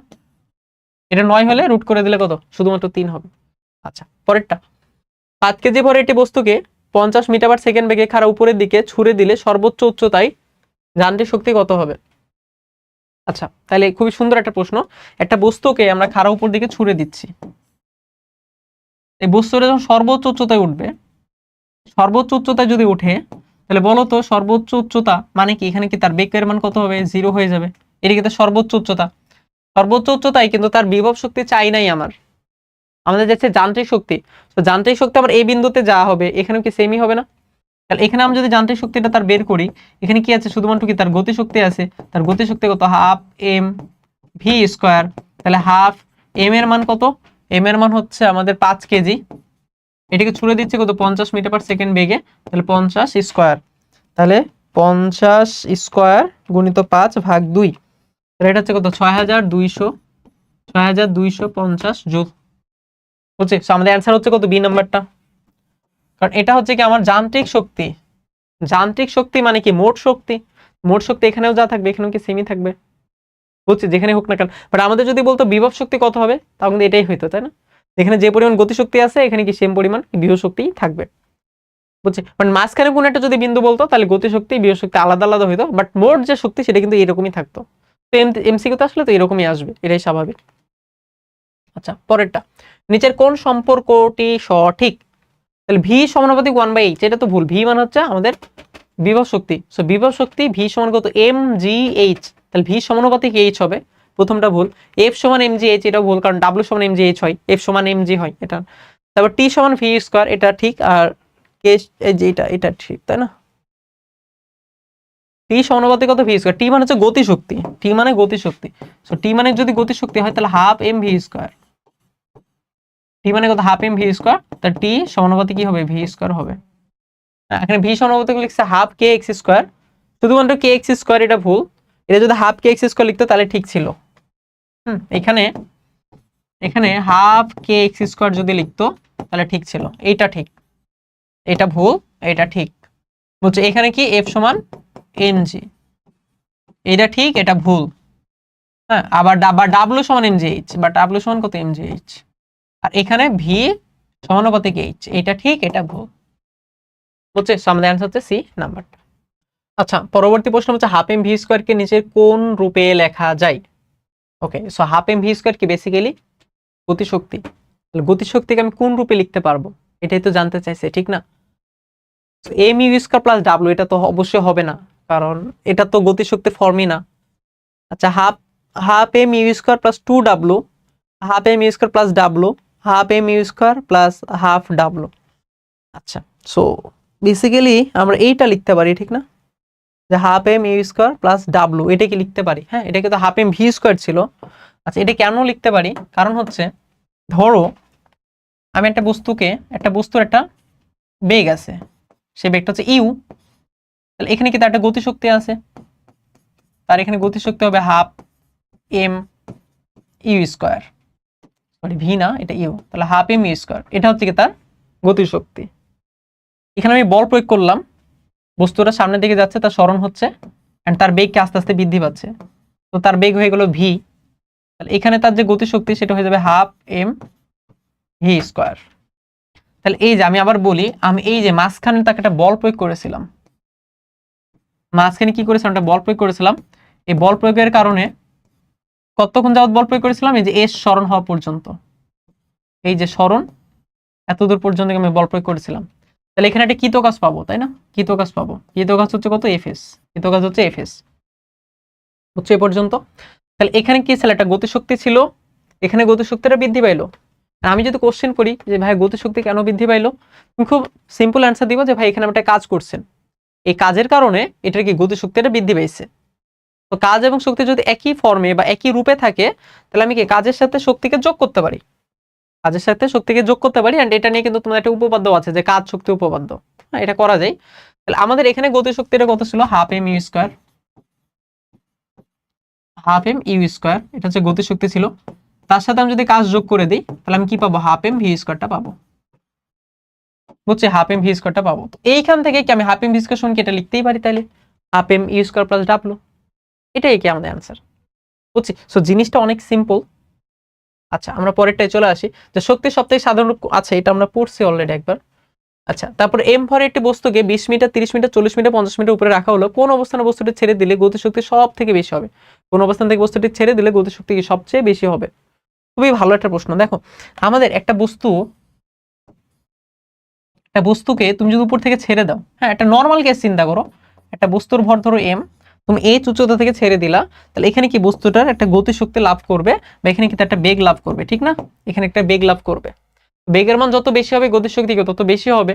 তা তুমি যদি বেগের মান বের করো, তো তুমি বেগ লিখতে পারো কত, ভি স্কোয়ার সমান কত, ইউ স্কোয়ার প্লাস 2gh, ঠিক না, তাহলে ইউ তো জিরো কারণ ছেড়ে দিচ্ছি, তাহলে ভি স্কোয়ার সমান কত হবে, জিএইচ বা 2gh, ভি স্কোয়ার সমান কত হবে 2gh, 2 হ্যাঁ 2hg হয়ে গেছে না, একই ব্যাপার যদিও, 2gh, তাহলে ভি স্কোয়ার সমানুপাতিক কত হবে, এইচ হবে না, তাহলে এটা কি যত বেশি উচ্চতা থেকে পড়বে, যত বেশি উচ্চতা থেকে পড়বে কি বেগের মান কি তত বাড়বে। আর ভি স্কোয়ার কেন এটা লিখছে, ভি স্কোয়ার মানে হচ্ছে কি আমাদের ইকে, তাই না, তাহলে ইকে সমানুপাতিক এইচ, এভাবে তুমি চিন্তা করতে পারো, ইকে সমানুপাতিক এইচ, কারণ ইকে মানে কত, হাফ এম ভি স্কোয়ার, যেটা ভি স্কোয়ারের সমানুপাতিক সেটা কি ইকেরও সমানুপাতিক হবে। আবার তো এভাবে চিন্তা করতে পারতা যে এইখানে কি থাকবে, তার একটা বিভব শক্তি থাকবে, তাহলে তার বিভব শক্তি কি হবে, আস্তে আস্তে কি গতিশক্তিতে রূপান্তরিত হয়ে যাবে, বস্তুর আর কি বিভব শক্তি গতিশক্তিতে রূপান্তর হয়ে যাবে, তাহলে গতিশক্তি কত হবে, এম জি এইচ, তাহলে ইকে সমানুপাতিক এইচ, তাহলে তাই সে যত বেশি উচ্চতায় আছে, তার গতিশক্তির মান এখানে আসার পরে তার গতিশক্তির মান হবে তা মানে তত বেশি আর কি। তাহলে যে একদম উপরে আছে তার বেগ সব থেকে বেশি হবে, তার গতিশক্তি হবে সব থেকে বেশি হবে, এর জন্য আমাদের অ্যান্সার হচ্ছে 50 মিটারটা, ঠিক আছে, অ্যান্সার হচ্ছে 50 মিটার। আচ্ছা, 500 কেজি ভরের একটি বস্তু 20 মিটার পার সেকেন্ড বেগে চলছে, বস্তুটিকে 0.5 মিটার পার সেকেন্ড স্কয়ার মন্দন সৃষ্টি করলে 10 সেকেন্ড পরে এর গতিশক্তি কেমন হবে।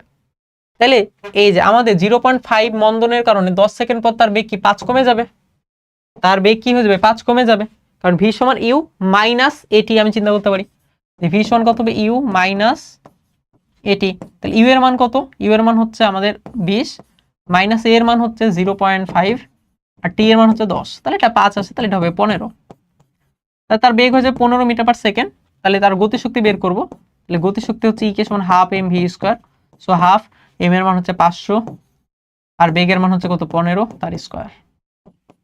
ওকে, তাহলে এটা জাস্ট ক্যালকুলেটরের কাজ, তা 250 তার সাথে হচ্ছে 225 গুণ দিলে 56,250, ঠিক আছে, বা 2 পয়েন্ট বা 5 পয়েন্ট, আমি যদি এটা ইঞ্জিনিয়ারিং মোডে সায়েন্টিফিক মোডে নিয়ে আসি তাহলে 5.625 ইন্টু 10⁴ ইন্টু 10⁴ জুল। ওকে, তো আমাদের অ্যান্সার হচ্ছে এ নাম্বারটা। আচ্ছা পরেরটা, 5 মিটার পার সেকেন্ড বেগে গতিশীল একটি মানে 10 কেজি ভরের একটি বস্তুর উপরে গতির দিকে আরো 20 জুল শক্তি প্রদান করা হলো, তাহলে তার বেগ কত হবে? তাহলে প্রথমে তার যে গতিশক্তিটা ছিল, হ্যাঁ আমরা এইভাবে চিন্তা করতে পারি, তুমি জাস্ট নর্মালি আমাদের ওই যে এটা পড়ছি না যে হাফ এম ইউ স্কোয়ার, তার সাথে কি আমি যদি একটা কাজ করে দিই, কাজ করি বা শক্তি অ্যাড করি, তাহলে কি তার বেগ হয়ে যাবে কত? Half M V square. এভাবে কিন্তু আমি কি করে ফেলতে পারি ইজিলি, এটা কিন্তু অনেক ইজি হবে। ওকে, একটু আগে কিন্তু এই জিনিসটা পড়ছি, দেখো একটু আগেই আমি ব্যাখ্যা করার সময় এই জিনিসগুলো পড়ছি। তো যেগুলো ব্যাখ্যা করব, এই যে এটা ব্যাখ্যা করছিলাম, তখন কি এই জিনিসটা অলরেডি পড়া হয়েছে যে বস্তুটার একটা গতিশক্তি আছে, সেখানে আমি আরো একটা গতিশক্তি দিচ্ছি বা একটা কাজ করছি বা আরো শক্তি দিচ্ছি, তাহলে তার গতিশক্তি বৃদ্ধি পাবে। সেক্ষেত্রে আমি আদি গতিশক্তি প্লাস কৃত কাজ সমান কি শেষ গতিশক্তি লিখতেই পারবো। বুঝছি? ওকে, তাইলে আমরা এই ম্যাথের জন্য এই জিনিসটা যদি ইউজ করি আমাদের জন্য সহজ হবে, হ্যাঁ ক্যালকুলেশনে খুবই সহজ হবে। তাহলে প্রথমে তার গতিশক্তি হাফ এম, এম এর মান কত? 10, তার বেগ হচ্ছে কত? 5, 5 এর পর স্কয়ার, প্লাস এখানে আরো কি পরিমাণ শক্তি দিলাম? 20, 20 পরিমাণ কাজ করলাম, তাহলে হাফ, তার এম এর মান হচ্ছে কত? 10, তার বেগের মান কত হবে এটা আমরা জানতে চাইছি, আর বেগের মান কেমন জানতে চাইছি। তাহলে আমি 10 দ্বারা সবাইকে ভাগ করে দিতে পারি, তাহলে এখানে থাকে হচ্ছে 25 ভাগ 2, 10 দ্বারা যদি ভাগ করে দেই, আর এখানে থাকে কত? 2, আর এখানে থাকে হচ্ছে হাফ ইন্টু ভি স্কোয়ার। 10 দ্বারা যদি ভাগ করে দিলাম, এবার সবাইকে 2 দ্বারা গুণ করে দিই, তাহলে এটা কত? 25 যোগ 4 সমান কত? V square. সবাইকে 2 দ্বারা গুণ করে দিলাম, তাহলে ভি এর মান হচ্ছে কত? √29। ভি এর মান হচ্ছে কত? √29। সো √29 এর মান কত আসে? 5 পয়েন্ট সামথিং আসবে, 5.38। তাহলে 5.38 বা 39 আর কি, 5.39 মিটার পার সেকেন্ড। ওকে, সো এটাই কি আমাদের অ্যান্সার। আচ্ছা, পরবর্তী প্রশ্ন হচ্ছে 90 কেজি ভরের একটি মোটরসাইকেল 50 কিলোমিটার পার আওয়ার বেগে চললে এর গতিশক্তি কত জুল হবে? তাহলে ফার্স্টে তুমি এইখানে যে অংশটুকু আছে এটাকে তুমি মিটার পার সেকেন্ডে প্রকাশ করে নিবে, ঠিক না? তাহলে এটার বেগ হবে হচ্ছে 50, আর আমরা জানি যে 3.6 দ্বারা ভাগ করলে এটা কি মিটার পার সেকেন্ডে চলে আসবে। তাহলে 50কে 3.6 দ্বারা ভাগ করবা, তাহলে এটা আসবে 13 দশমিক, ওকে এটা আসবে কত? 13.89, হ্যাঁ 13.89। তারপর হচ্ছে হাফ এম ভি স্কোয়ার, তারপর হচ্ছে তার যে গতিশক্তি সমান কত? Half M V square. So half M এর মান হচ্ছে কত আমাদের? 90, আর বেগের মান হচ্ছে 13.89 তার স্কোয়ার। এরপরে কাজ হচ্ছে জাস্ট ক্যালকুলেটরটা তুমি ঠিক মতো ইউজ করতে পারছো কিনা সেটাই, হ্যাঁ তার 90 ভাগ হচ্ছে 2, তাহলে এটা মান হচ্ছে কত আমাদের? 8680, 8680 দশমিক সামথিং। তো এই যে অ্যান্সার হচ্ছে কি আমাদের এ নাম্বারটা। আচ্ছা পরেরটা, 60 কেজি ভরের একজন দৌড়বিদের বেগ 7 মিটার পার সেকেন্ড হলে নিচের তাহলে তার গতিশক্তি কত হবে?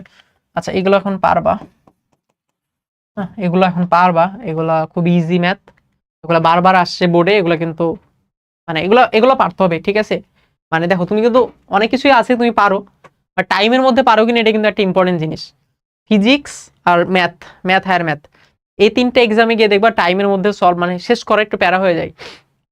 ম্যাথ হায়ার ম্যাথে সব থেকে বেশি এমনও হয় যে শেষে 2 মিনিট আছে, তুমি দেখবা যে 10টা এমসিকিউ তোমার মানে ফাঁকা থেকে গেছে, বা এখন তুমি দেখোই নাই 10টা এমসিকিউ। মনে করো তুমি 15টা এমসিকিউ তুমি সলভ করছো হায়ার ম্যাথে, হ্যাঁ 15টা এমসিকিউ সলভ করতে করতে তোমার 23 মিনিট চলে গেছে, তার বলবা 2 মিনিট আছে, তুমি দেখবা আরো 10টা তোমার মানে তুমি দেখোই নাই ওই কোশ্চেন গুলা, তখন দেখবা আন্দাজে দাগাই দিতে হচ্ছে, মানে কোনো ক্যালকুলেশন করার তুমি টাইম পাবা না। তো ফিজিক্সেও সেম জিনিসটা হয়, ফিজিক্সে তো অনেক কিছু থাকে খুব ইজিলি সলভ করে ফেলা যায়, এই জন্য ফিজিক্সে এই প্রবলেমটা একটু কম দেখা যায়। বাট অনেকের ক্ষেত্রে আমি শুনছি এমন যে ফিজিক্সে লেটসে প্রথম 20 মিনিটে সে হয়তো বা 12-13টা দাগাইছে, পরে 5 মিনিটে তাকে আরো 12-13টা দাগাইতে হবে, তখন সে আর ক্যালকুলেশন করার মতো টাইমই পাই না, হ্যাঁ অনেক প্যারা হয়ে যায়। তো এই জন্য আর কি তুমি হয়তো পারো, বাট তুমি ইন টাইমে পারো কিনা, তুমি কম সময়ে পারো কিনা এটা কিন্তু ইনশিওর করো, ঠিক আছে? আচ্ছা আচ্ছা, গতিশক্তির একক কি? KG metre square per second square. তারপর 2 নাম্বার বলছে যে হচ্ছে টি ইজ ইকুয়াল টু কত? P square by 2m। দিক আছে, সো দিক তো নাই, ঠিক না? এটা তো ভুল, কারণ গতিশক্তি স্কেলার রাশি। এটা তো আমরা পড়ছি একবার, এটা কি আমরা দেখছি? দেখো ইকে মানে হচ্ছে হাফ এম ভি স্কয়ার, ইকে মানে হচ্ছে কত? হাফ এম ভি স্কয়ার, ঠিক না? আমি চাইলে কিন্তু এটাকে half M square V square by M লিখতে পারি, লিখতে তো পারি, এটা জাস্ট সিম্পল ক্যালকুলেশন, কাটা গেলে আগলে ফিরে আসা যায়। এখন এটাকে এম ভি কে আমি ভরবেগ লিখতে পারি, তাহলে ভরবেগ স্কয়ার বাই এম লিখা যায়, তাহলে হাফ ভরবেগ স্কয়ার বাই কেম লিখা যায় না, বা পি স্কয়ার বাই 2m লিখা যায়। এখান থেকে এই জিনিসটা আসছে আর কি। তাহলে ইকে সমান কত? মানে পি স্কয়ার বাই 2m কে লেখা যায়। সো 1 এবং 2 এই দুইটাই কি আমাদের সঠিক। আচ্ছা, কোন গতিশীল বস্তুর গতিশক্তি যদি 4 গুণ হয়, 4 গুণ হবে যদি বেগ দ্বিগুণ হয়, বেগ এবং ভর উভয় দ্বিগুণ হয়, 3 নম্বর হচ্ছে বেগ দ্বিগুণ এবং ভর যদি অর্ধেক হয়। আচ্ছা, এখানে শুধুমাত্র এক নাম্বারটাই সঠিক, ঠিক না? তাহলে দেখো কারো যদি বেগ দ্বিগুণ হয় তাহলে তার গতিশক্তি কিন্তু 4 গুণ হয়ে যাবে, কারণ আমরা জানি হচ্ছে ই কে সমান কত, হাফ এম ভি স্কয়ার। তো কোনো কিছু চেঞ্জ হইলো না, শুধুমাত্র বেগ দ্বিগুণ হয়ে গেল। হ্যাঁ, আদার্স কোনো কিছু চেঞ্জ না হয়ে শুধুমাত্র যদি আমাদের বেগের মান, এই যে বেগের মান দ্বিগুণ হলে ইকে, এটা কি 2 এর পরিষ্কার দিলে কত 4 হয়, ইকে কি 4 গুণ হবে, এটা এক নাম্বার অ্যানসারটা আর কি, এটা হবে। 2 নম্বর বলছে বেগ এবং ভর যদি উভয় দ্বিগুণ হয়, তাহলে বেগ যদি দ্বিগুণ হয় গতিশক্তি হবে 4 গুণ, ভর দ্বিগুণ হইলে গতিশক্তি আরো দ্বিগুণ, তাহলে 2 এবং 4 টোটাল 8 গুণ হয়ে যাচ্ছে, তাহলে এটা ভুল। 3 নম্বর বলছে বেগ দ্বিগুণ এবং ভর যদি অর্ধেক হয়, সো বেগ যদি দ্বিগুণ হয় গতিশক্তি হবে 4 গুণ, ভর অর্ধেক হইলে গতিশক্তি অর্ধেক, তাহলে এখানে হাফ এখানে 4 কাটাকাটি করলে 2 গুণ, তাহলে গতিশক্তি থাকবে দ্বিগুণ, 4 গুণ হবে শুধুমাত্র এক নম্বরের জন্য সত্য, 2 এবং 3 কি আমাদের ভুল। আচ্ছা, তাহলে বলছে 50 গ্রাম ভরের একটি বস্তুকে 101 গতিশক্তিতে খাড়া উপর দিকে নিক্ষেপ করা হলো, বস্তুটি কত বেগে উপরের দিকে নিক্ষেপ করা হয়েছিল। আচ্ছা, সো এখানে তার যে গতিশক্তিটা ছিল সেটা হচ্ছে 101, তাহলে বেগের মানটা আমাকে বের করতে হবে। তো একদম সিম্পল, ইকে মানে হচ্ছে হাফ এম ভি স্কয়ার, ইকে মানে হচ্ছে কত, হাফ এম ভি স্কয়ার, এখান থেকে কি আমি বেগের মান বের করব। সো বেগের মান হবে 2 ইকে বাই এম, আর এখানে ভি এর পরে স্কয়ার ছিল এই পাশে গেলে কি হয়ে যাবে, রুট হয়ে যাবে, সো 2 ইকে, ইকের মান কত 101 ভাগ হচ্ছে এম, এম এর মান হচ্ছে কত 50 গ্রাম, 50 গ্রাম, তাহলে গ্রামকে আবার 1000 দ্বারা ভাগ করে দিতে হবে তোমার। হ্যাঁ, তাহলে ফার্স্ট এতটুকুর কাজ করে নিবা, বুঝছো? 50 কে 1000 দ্বারা ভাগ করে নিলে আসে, এটা হচ্ছে 0.05, এটা হচ্ছে 0.05। এবার তুমি উপরে মানটা বসাবা, রুট ওভার দিবা, তারপর 2 গুণিত 101 তুলবো, আর নিচে অ্যানসারটা বসাই দিবা। 63 দশমিক কত আসে, 500 এর মতো আসে, সেখানে অপশনটা নাই।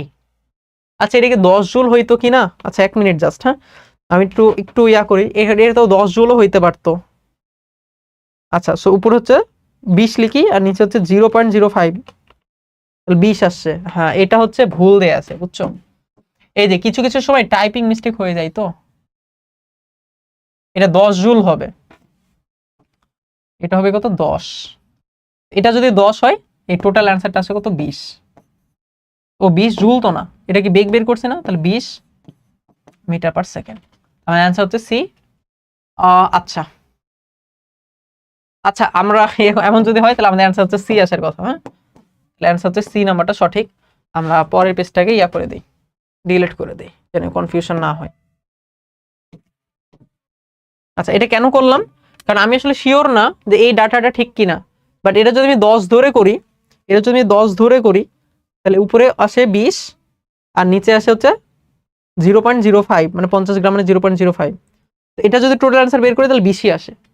হ্যাঁ, সো আমরা 20 দাগে আর বের করে ফেলছি, আমরা ম্যাথ বুঝলেই হইলো, আর কিছু লাগে না আর কি। আচ্ছা ঠিক আছে, আমরা পরেরটায় আসি। আচ্ছা, পরবর্তী প্রশ্ন হচ্ছে সেম প্রশ্ন আর কি, এখানে এটা হচ্ছে আমাদের 10 জুল হবে।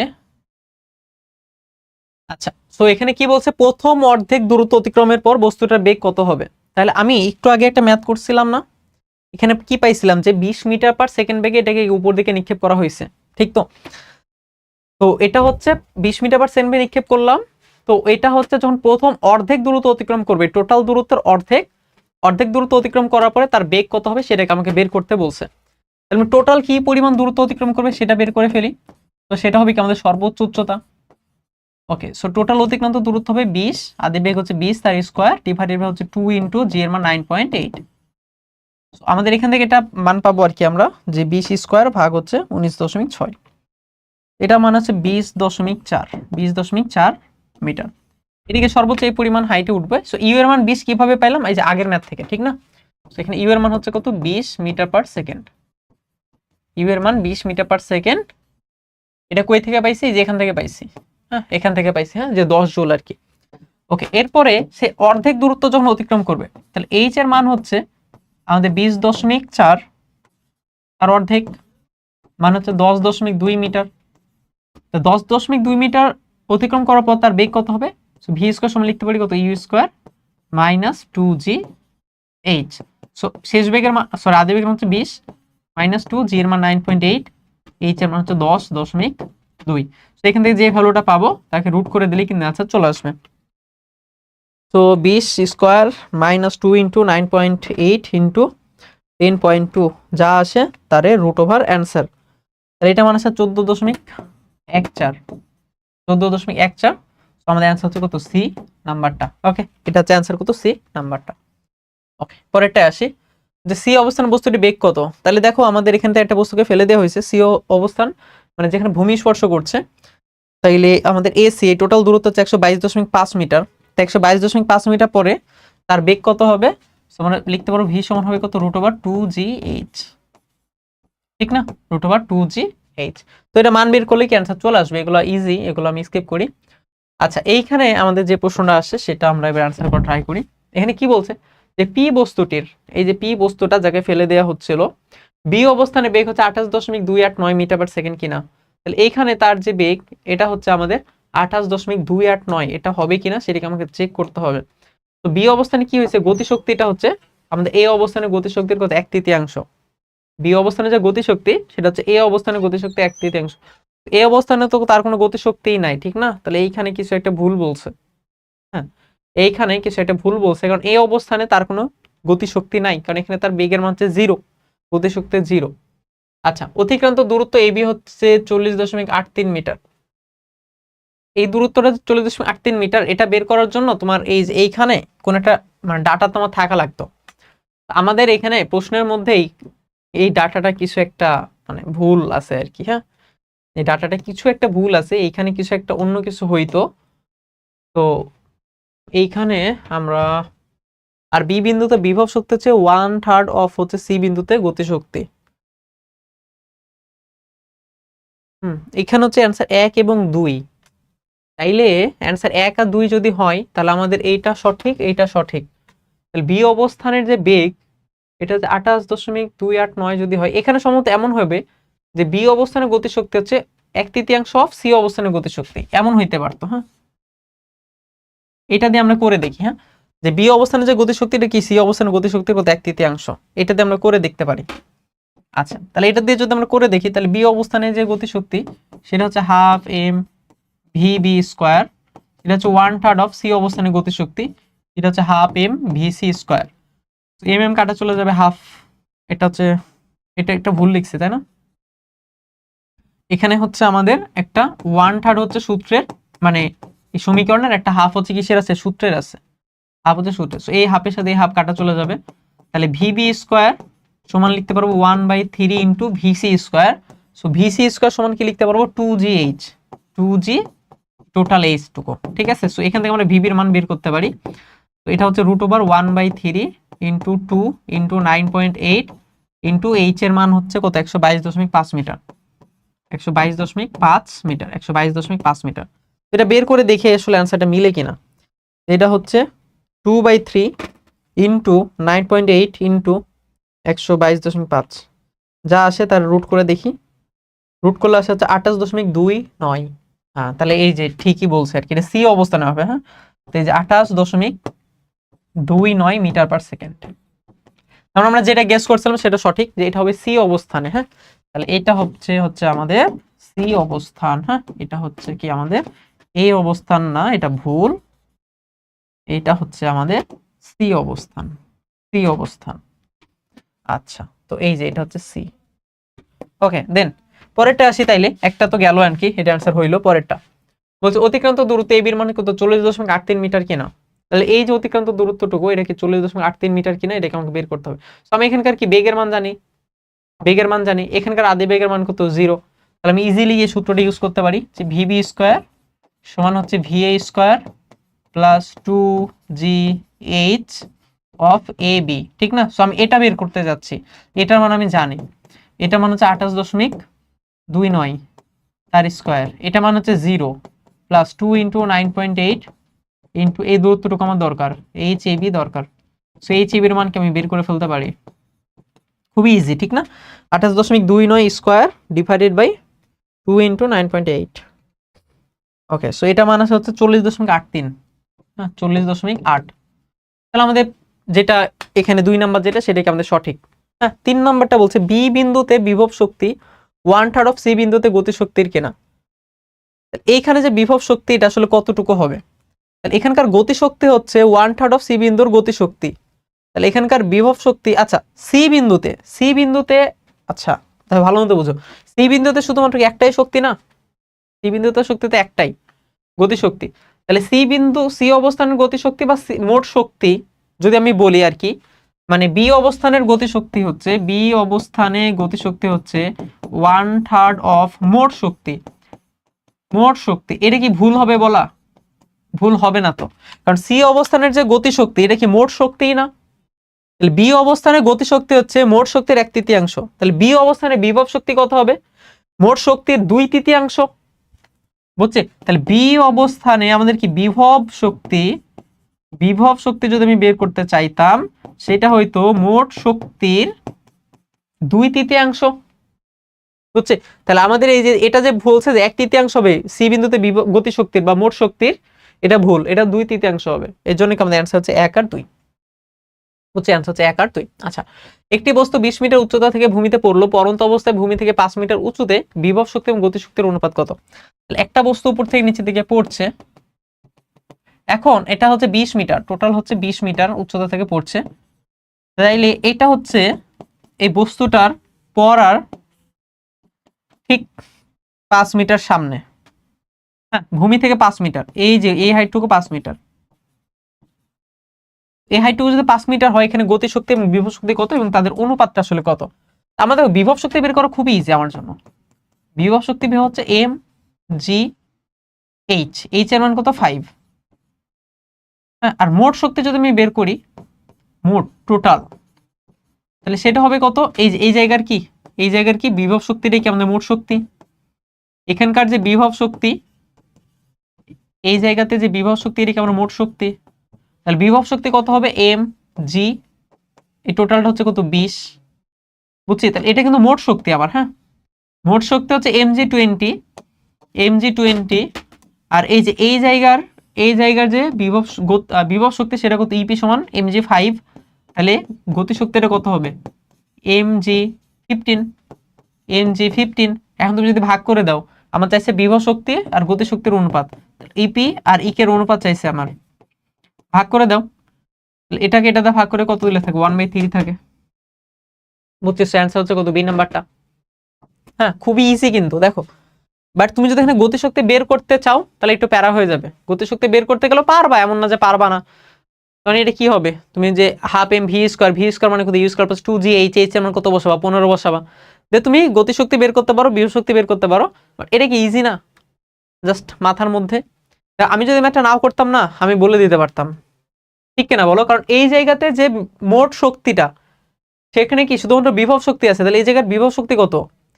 mg20, এইচ এর মান 20, এখানে হচ্ছে mg5, তাহলে mg15, এটা কি গতিশক্তি আকারে থেকে যাবে। তাহলে বিভব শক্তি আর গতিশক্তির অনুপাত কত হবে? mg5 বাই mg15, mg কাটা গেলে 5/15 মানে কত? 1/3। তাহলে অ্যান্সার হচ্ছে 1:3। বুঝছি? সো এই জিনিসগুলো কিন্তু ইজি, এন্ড এগুলো কিন্তু আমাদের মানে পারতে হবে আর কি। আচ্ছা, নিচের কোনটি বিভব শক্তির মাত্রা? এগুলো স্কিপ করছি কারণ এগুলো সহজ। আচ্ছা, নিচের কোনটি স্প্রিং ধ্রুবকের একক? স্প্রিং ধ্রুবক হচ্ছে কে, তাই না? সূত্র কি? এফ সমান হচ্ছে কে এক্স। আমি যদি বলি স্প্রিং বল, যদি বলি তাহলে স্প্রিং বল হচ্ছে কত? মাইনাস কে এক্স। তো বলো কিছু, যে কোনো একটা থেকে আসলেই হইলো আর কি। আচ্ছা, তাহলে এখান থেকে যদি আমি আসি, তাইলে কে সমান কত হবে? এফ বাই এক্স, তাই না? আচ্ছা, আমি একটু এদিকে লিখি। এখান থেকে আমি তাই কি লিখতে পারি? কে সমান কত? F by x.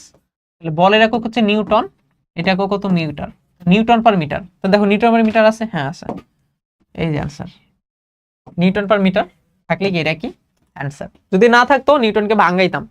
যেমন এরকমও হইতে পারতো যে নিউটন নাই, এফ সমান কত? M A. লেটস যদি চিন্তা করো, এম এ যদি চিন্তা করো, তাহলে এটা কত হইতে পারে? KG metre per second square per metre. তো মিটার কাটা গেলে কেজি পার সেকেন্ড, এককটা কি? Sorry, KG per second square. এভাবে কি থাকতে পারে? এভাবে কি থাকতে পারে কিনা? অবশ্যই পারে। এরকম যদি থাকে সেটাও কি আমরা, ওইটা কি অ্যান্সার হবে? এটাও অ্যান্সার, নিউটন পার মিটার অথবা কেজি পার সেকেন্ড স্কোয়ার। ওকে, দেন নিচের কোনটি স্প্রিং ধ্রুবকের একক নয়? তাহলে এই যে দেখো, নিউটন পার মিটার এটা একক, কেজি পার সেকেন্ড স্কোয়ার এটা একক। এই দুইটার মধ্যে একটা হবে না, তাই না? এটা হবে না, এটা বোঝা যাচ্ছে। এটা কি কেজি পার সেকেন্ড স্কোয়ার হইতো, ইনভার্স আছে, এটা হবে না। তো জুল পার মিটার কিউব এটা কেমনে একক হইলো, এটা কি এবার বুঝতে হবে না যে জুল পার মিটার কিউব আবার কেমনে একক হইলো। দেখো তো আমরা এটাকে যদি কে সমান কে যদি আরো যদি ভাঙাই এফ বাই এক্স তো পাইলাম, হ্যাঁ এফ বাই এক্স তো পাইলাম। জুল পাবা তুমি যদি শক্তির ফর্মে নিয়ে আসতে পারো, ঠিক না, শক্তিতে যদি নিয়ে আসতে পারো তাহলে তুমি জুল পাবা। তাহলে এফ সমান তুমি কি লিখতে পারো, ডাব্লু বা এস লিখতে পারো না, ডাব্লু সমান এফ এস, তাহলে এফ সমান কি তুমি ডাব্লু বা এস লিখতে পারো। ধরো তুমি এরকম লিখলে আর কি, হ্যাঁ, বা তুমি হচ্ছে স্প্রিং এ যে বিভব শক্তির সূত্র আছে বা স্প্রিং এর যে শক্তির সূত্র সেখান থেকে আসো, ই সমান কত হাফ কে এক্স স্কোয়ার, ই সমান কত হাফ কে এক্স স্কোয়ার। সো তুমি যদি কে এর মান বের করো, কে সমান কত হবে 2e বাই এক্স স্কোয়ার, তাহলে এটার একক কি জুল, এটার একক কি মিটার স্কোয়ার, তাহলে জুল পার মিটার স্কোয়ার এটা কি একক পাবাই তো, বুঝছো, এভাবে কি একক কি তুমি পাবা joule per metre square. So অনেক ভাবে আসলে অনেক ফর্মে আসলে থাকে, তাই বুঝতে পারছো যে জুল পার মিটার স্কোয়ার যেটা সি নাম্বারে সেটা কি আমাদের অ্যান্সার। আচ্ছা পরেরটা আসি, একটি বস্তু টান টান করলে এর মধ্যে কোন শক্তি জমা থাকে, টান টান করে আসি, ঠিক না। সো টান টান যদি থাকে তাহলে এটা কি অবশ্যই কি বিভব শক্তি জমা থাকবে, হ্যাঁ তাদের মধ্যে কি বিভব শক্তি জমা আছে। একটা বস্তু ভূপৃষ্ঠ থেকে উপরে উঠালে এর মধ্যে কোন শক্তি জমা হয়, বিভব শক্তি জমা হয়। এগুলা তো ইজি প্রশ্ন অনেক। আচ্ছা এটা এটা ভুল দেয়া আছে, এটা বিভব শক্তি, ঠিক আছে, কোন শক্তি জমা হয়, বিভব শক্তি কি জমা হয়। আচ্ছা 10 কেজি ভরে একটি বস্তু 10 মিটার পার সেকেন্ড বেগে একটি স্প্রিং এর উপর পড়লো, স্প্রিং ধ্রুবকের মান অনেক হচ্ছে, সেটি কতটুকু সংকুচিত হবে। তাইলে একটা বস্তু যদি স্প্রিং এর উপর এসে পড়ে, ঠিক আছে, একটা বস্তু যদি স্প্রিং এর উপর এসে পড়ে, তাহলে এই যে বস্তুটা যখন স্প্রিং এর এসে মানে উপরে এসে যখন পড়বে তখন দেখা যাচ্ছে স্প্রিংটা কি কিছুটা সংকুচিত হয়ে যাবে, লেটস সে এতটুকু গিয়ে সংকুচিত হয়ে গেল। এই বস্তুটা এখানে কি আছে, একটা গতিশক্তি আছে হাফ এম ভি স্কোয়ার। এই গতিশক্তিটা স্প্রিং এর মধ্যে কি হিসেবে জমা থাকবে, বিভব শক্তি হিসেবে কি জমা থাকবে, সেই বিভব শক্তিটা কত, হাফ কে এক্স স্কোয়ার। তাইলে এই যে বস্তুর গতিশক্তি স্প্রিং এর বিভব শক্তিতে মানে বিভব শক্তি রূপে চলে আসবে, বস্তুর গতিশক্তি হয়ে যাবে কি স্প্রিং এর বিভব শক্তি, সেই দুইটা হচ্ছে সমান। বস্তুর গতিশক্তি half M V square spring এর মধ্যে গতিশক্তি স্প্রিং এর বিভব শক্তি হিসেবে জমা থাকবে, বস্তুর গতিশক্তি স্প্রিং এর বিভব শক্তি হিসেবে জমা থাকবে। হাফ হাফ কাটা গেল, এক্স এর মান আমি বের করব, সো এক্স এর মান কত হবে, এক্স এর মান হবে m V square, okay m V square by k, এই পুরোটার পর রুট, তার মানে হচ্ছে root over M by K into v. তাহলে এই যে এখানে মান বের করে ফেলবা, এম এর মান কত 10 আর কে এর মান তো অনেক বড়, একের পরে কয়টা শূন্য, 1 2 3 4 5, পাঁচটা শূন্য, 1 2 3 4 5, আর ভি এর মান কত 10, ভি এর মান হচ্ছে 10। একটা সামনে একটা কাটলে চারটা থাকে, চারটা রুট করলে দুইটা থাকে, তাহলে এটা 0.1 আসবে যদি ভুল না করি। আচ্ছা আমি করে ফেলি ক্যালকুলেটরে, 10 আর নিচে হচ্ছে একের পরে পাঁচটা শূন্য 3 4 5, যেটা আসলো তার রুট করলাম তার সাথে 10 গুণ করলাম, হ্যাঁ 0.1 আসবে, সেটা হচ্ছে কত 0.1 মিটার, এই যে 0.1 মিটার। বুঝছি ম্যাথ কিন্তু সহজ, ম্যাথগুলো সহজ আছে। আচ্ছা পরেরটায় আসি, 20 কেজি ভরের একটি বস্তু 5√2 বেগে স্প্রিং এর উপর পতিত হলো, স্প্রিং ধ্রুবকের মান 1 × 10⁵, তাহলে সেটি কতটুকু সংকুচিত হবে। একই প্রশ্ন না, একটা বস্তু স্প্রিং এর উপর এসে পড়ছে, স্প্রিং সংকুচিত হবে কতটুকু হবে, এটি কেমন জানতে চাইছে, প্রশ্ন তো সেমই, হাফ এম ভি স্কোয়ার সমান কত দাঁড়াবে, হাফ কে এক্স স্কোয়ার, বের করবো এক্স এর মান, এক্স এর মান দাঁড়াবে root over M by K into V.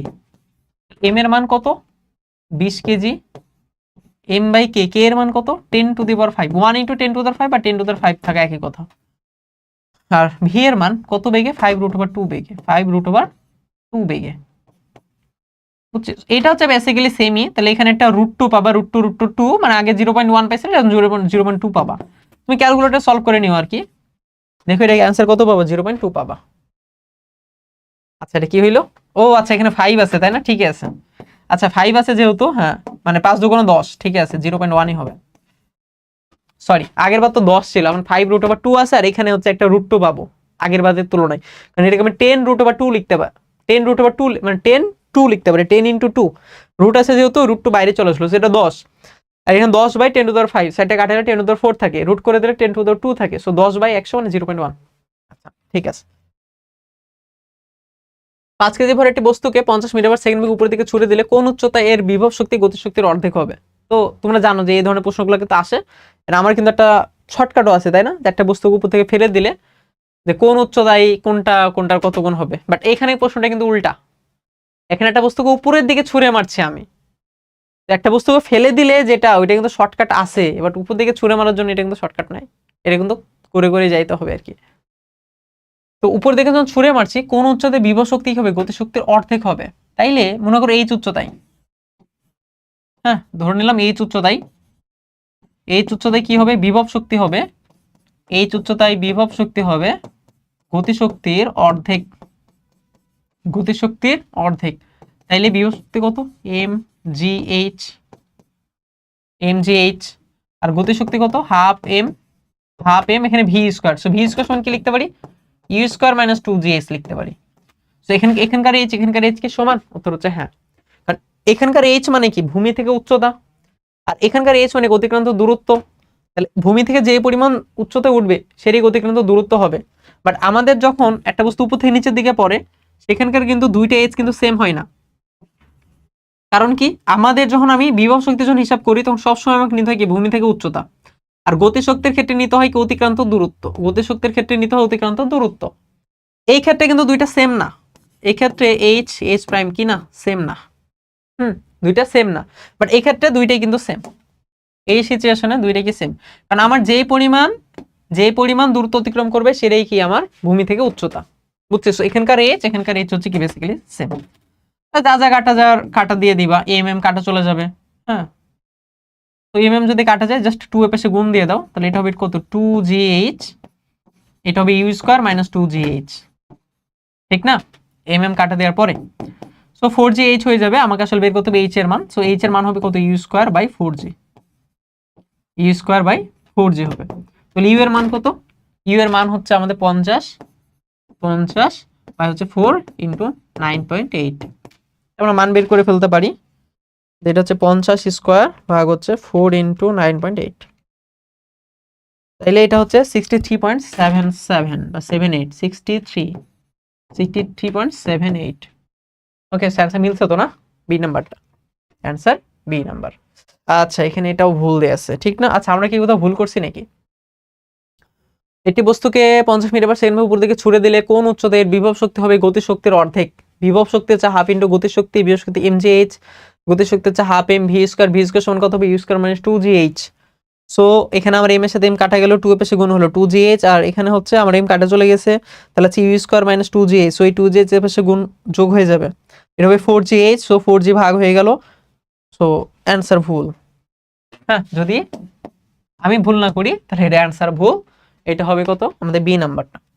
আচ্ছা পরেরটা, একটি বস্তু ভূমি থেকে উঠিয়ে টেবিলে রাখলাম, তাহলে কি হবে? ভূমি থেকে উঠে একটা টেবিলে গিয়ে রাখলাম, টেবিলে যদি রাখি তাহলে তার একটা বিভব শক্তি জমা হবে, এই বিভব শক্তির কিসের সমান হবে? ভূমি থেকে উঠাইতে আমার কাজ করতে হয়েছে, কাজের সমান হবে। তাহলে অ্যান্সার কি? আমাদের কৃতকাজ সমান কি হবে? বিভব শক্তি, ঠিক না? কৃতকাজ সমান কি হবে? বিভব শক্তি। আচ্ছা পরেরটা আসি। এইখানে আমার এ বি দুইটা বস্তু মানে বিন্দু দেখতে পাচ্ছি, এটা হচ্ছে বেসিক্যালি ভূমি থেকে 60 মিটার টোটালটা, এটা হচ্ছে 40 মিটার। হচ্ছে এই বিন্দুতে গতিশক্তি বি বিন্দুতে গতিশক্তির থেকে বেশি। তো এই বিন্দুতে গতিশক্তি কত? বস্তু কি কোন দিক থেকে কোন দিক পড়ছে এটা বোঝা যাচ্ছে না, তাই না? আচ্ছা না বোঝা গেলে অসুবিধা নাই, নিচ থেকে যদি উপরে উঠে এখানে কি গতিশক্তি জিরো, উপর থেকে যদি নিচেও নামে তাও এখানে কি গতিশক্তি জিরো। এই বিন্দুতে যে গতিশক্তি এটা তো জিরো, তাহলে এটা তো ভুল কথা প্রথমেই। এই বিন্দুতে গতিশক্তি কম বি বিন্দু গতিশক্তি থেকে, এটা সত্য কথা, এই বিন্দুতে কম, এখানে তো জিরো আসলে গতিশক্তি। আচ্ছা 3 নম্বর বলছে এই বিন্দুতে গতিশক্তি বি বিন্দু গতিশক্তি সমান, আচ্ছা এটাও ভুল, বুঝলাম না। আচ্ছা এই বিন্দুতে গতিশক্তি আর বি বিন্দুতে গতিশক্তি সমান, এটা কেমনে সম্ভব আসলে? তো এটা শুধুমাত্র 2 নম্বরটা সঠিক। হ্যাঁ এখানে কি দেয়া আছে? আচ্ছা এগুলো হচ্ছে শুধু 2 নম্বরটা সঠিক, কেমন? আচ্ছা পরেরটা, গাছ থেকে আম নিচের দিকে পড়তে থাকলে গতিশক্তি বৃদ্ধি পাই, বিভব শক্তি হ্রাস পায়, এন্ড বলছে মোট শক্তি অপরিবর্তিত থাকে। তিনটাই কিন্তু সঠিক। একটা বস্তু উপর থেকে নিচের দিকে যদি পড়ে আস্তে আস্তে তার বেগের মান বাড়বে, বেগের মান বাড়া মানে গতিশক্তি বাড়া। হাইট কমছে মানে ভূমি থেকে উচ্চতা সেটাকে আস্তে আস্তে কমছে, আস্তে আস্তে ভূমি থেকে উচ্চতা যেটা এটাকে আস্তে আস্তে কমে যাচ্ছে, বিভব শক্তি কমে যাচ্ছে, বাট মোট যে শক্তি সেটা কি সমান। আমাদের অ্যান্সার হচ্ছে তিনটাই, 1 2 3। আচ্ছা পরেরটা, 500 সেন্টিমিটার উপর থেকে 500 সেন্টিমিটার মানে তুমি যদি 100 দ্বারা ভাগ করো তো 5 মিটার পাবা বেসিক্যালি। হ্যাঁ, এখানে আমাদের এই যে 500 সেন্টিমিটার হচ্ছে বেসিক্যালি কত, 5 মিটার। 5 মিটার উপর থেকে বস্তুটি মাটিতে পড়লে 4.12 সেকেন্ড সময় লাগলো, উল্লেখিত অবস্থানে সঞ্চিত শক্তি কত? আচ্ছা, এখানে একটা 20 গ্রামের ভরের বস্তু পড়ছে। বস্তু মাটিতে পড়তে কত, 4.12 সেকেন্ড সময় লাগছে, উল্লেখিত অবস্থানে সঞ্চিত শক্তি কত? আচ্ছা আমি এটা না বুঝলাম না, বস্তুটার সঞ্চিত শক্তি চাইছে, এখানে ভর দেয়া নাই, আমাদের একটা উচ্চতা দেয়া আছে এন্ড আমাদের একটা টাইম দেয়া আছে, বলছে বস্তুটি উল্লেখিত অবস্থানের সঞ্চিত শক্তি কত? আচ্ছা, এটার পড়তে টাইম দেয়া আছে 4.12 সেকেন্ড। তো শুধুমাত্র, ও আচ্ছা এটা ভর তো এখানে দেয়াই আছে, সরি ভর তো দেয়াই আছে, সেখানে হাইটের মান দেয়া আছে কত, 5 মিটার। হ্যাঁ, সঞ্চিত শক্তি মানে এখানে সঞ্চিত শক্তি কত হবে, ইপি, ইপি সমান হচ্ছে কত, mgh। তো এম এর মান হচ্ছে 20 গ্রাম, 20 ভাগ 1000 দিলেই হয়ে যায়। ওকে, 20 ভাগ 1000 মানে হচ্ছে 0.02, জি এর মান 9.8 আর এইচ এর মান হচ্ছে 5। তাহলে 5 ইন্টু 9.8 ইন্টু 0.02, এটা হচ্ছে 0.98। এটা হচ্ছে এই অবস্থানে তার বিভব শক্তির মান বা সঞ্চিত শক্তি। সো আমাদের অ্যান্সার হচ্ছে এ নাম্বারটা। Okay good. পরেরটা, তাহলে এই বস্তুটা বলছে এই বস্তুটা ওজন হবে 0.169 নিউটন। এক নাম্বারটা যেটা বলছে এটার কি ওজন হবে mg, এম এর মান হচ্ছে 0.02 আর গুণিত জি এর মান হচ্ছে 9.8। আমরা গুণ করে দেখি এটা মান কত আসে, 0.02 ইন্টু 9.8, তাহলে এটা আছে 0.196। তো আমাদের এক নাম্বারটা সত্য, এক নাম্বারটা সত্য। দুই নাম্বারটা হচ্ছে বস্তুটি সমবেগে গতিশীল, সমবেগে না, এখানে একটা ত্বরণ থাকবে তাই না, অভিকর্ষ ত্বরণ থাকবে, তো দুই নাম্বারটা ভুল কথা। 3 নাম্বারটা বলছে বস্তুটি প্রবাহী ঘর্ষণ হয়েছিল। ও আচ্ছা, জাস্ট এ মিনিট, এখানে একটা টাইম দেয়া আছে, তাহলে এটা না আমি এভাবে বলতে পারবো না, এটা আসলে এখানে কি থাকতে পারে দেখো তো, 5 মিটার উচ্চতা থেকে যদি একজন পড়ে তাহলে তার কত টাইম লাগবে, এইচ ইজ ইকুয়াল টু কত, হাফ জি টি স্কয়ার, ঠিক না? তাহলে দেখো টাইম তো কত লাগার কথা, 5 মিটার উচ্চতা থেকে যদি কেউ পড়ে তাহলে তার টাইম কত লাগার কথা, দেখো হিসাব করো, টি ইজ ইকুয়াল টু কত লাগবে, 2h বাই জি।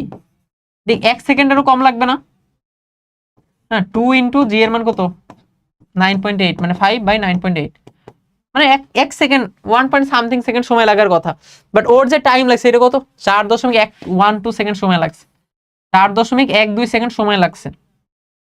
তার মানে এখানে কি ছিল, অবশ্যই একটা বাধা দানকারী বল ছিল, তাহলে বস্তুটাকে উপরের দিকে কেউ কি করছিল, একটা বাধা দিচ্ছিল, এজন্য আমাদের 3 নাম্বারটা সঠিক, যেখানে একটা প্রবাহী ঘর্ষণ ছিল।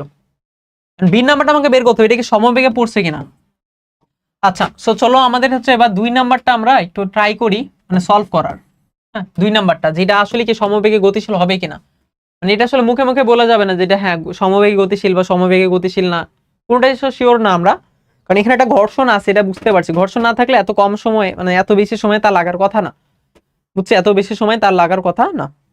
আচ্ছা তাহলে এটা কিভাবে বুঝবো যে সমবেগে আছে কিনা, তো প্রথম কথা হচ্ছে সমবেগের কোনো সূত্র মেনে চলে কিনা সেটা দিয়ে হিসাব করা যাইতে পারে, যদি তার আমি হচ্ছে, কারণ সমবেগের সূত্র কি হয়, এস ইজ ইকুয়াল টু ভিটি, তো তার তোমার এস এর মান জানা আছে 5 মিটার, টি এর মান জানা আছে, বাট বেগটা বের করলাম, বাট বেগ বের করে তো আমি বলতে পারবো না যে এত সমবেগে চলেছে, ঠিক না? আমি একটা কাজ করি, আমি হচ্ছে এখানে ত্বরণ বের করে ট্রাই করি, যেখানে আসলে কত ত্বরণ এসে নিচের দিকে পড়েছে, একটা ত্বরণ এসে নিচের দিকে পড়েছে সেটা আমি কি বের করার ট্রাই করি, হ্যাঁ যে কত ত্বরণ এসে নিচের দিকে পড়ছে, যদি ত্বরণের মান 0 আসে, যদি ত্বরণের মান 0 আসে তাহলে আমি বলবো যে সেটা কি সমবেগে পড়ছে, ঠিক না?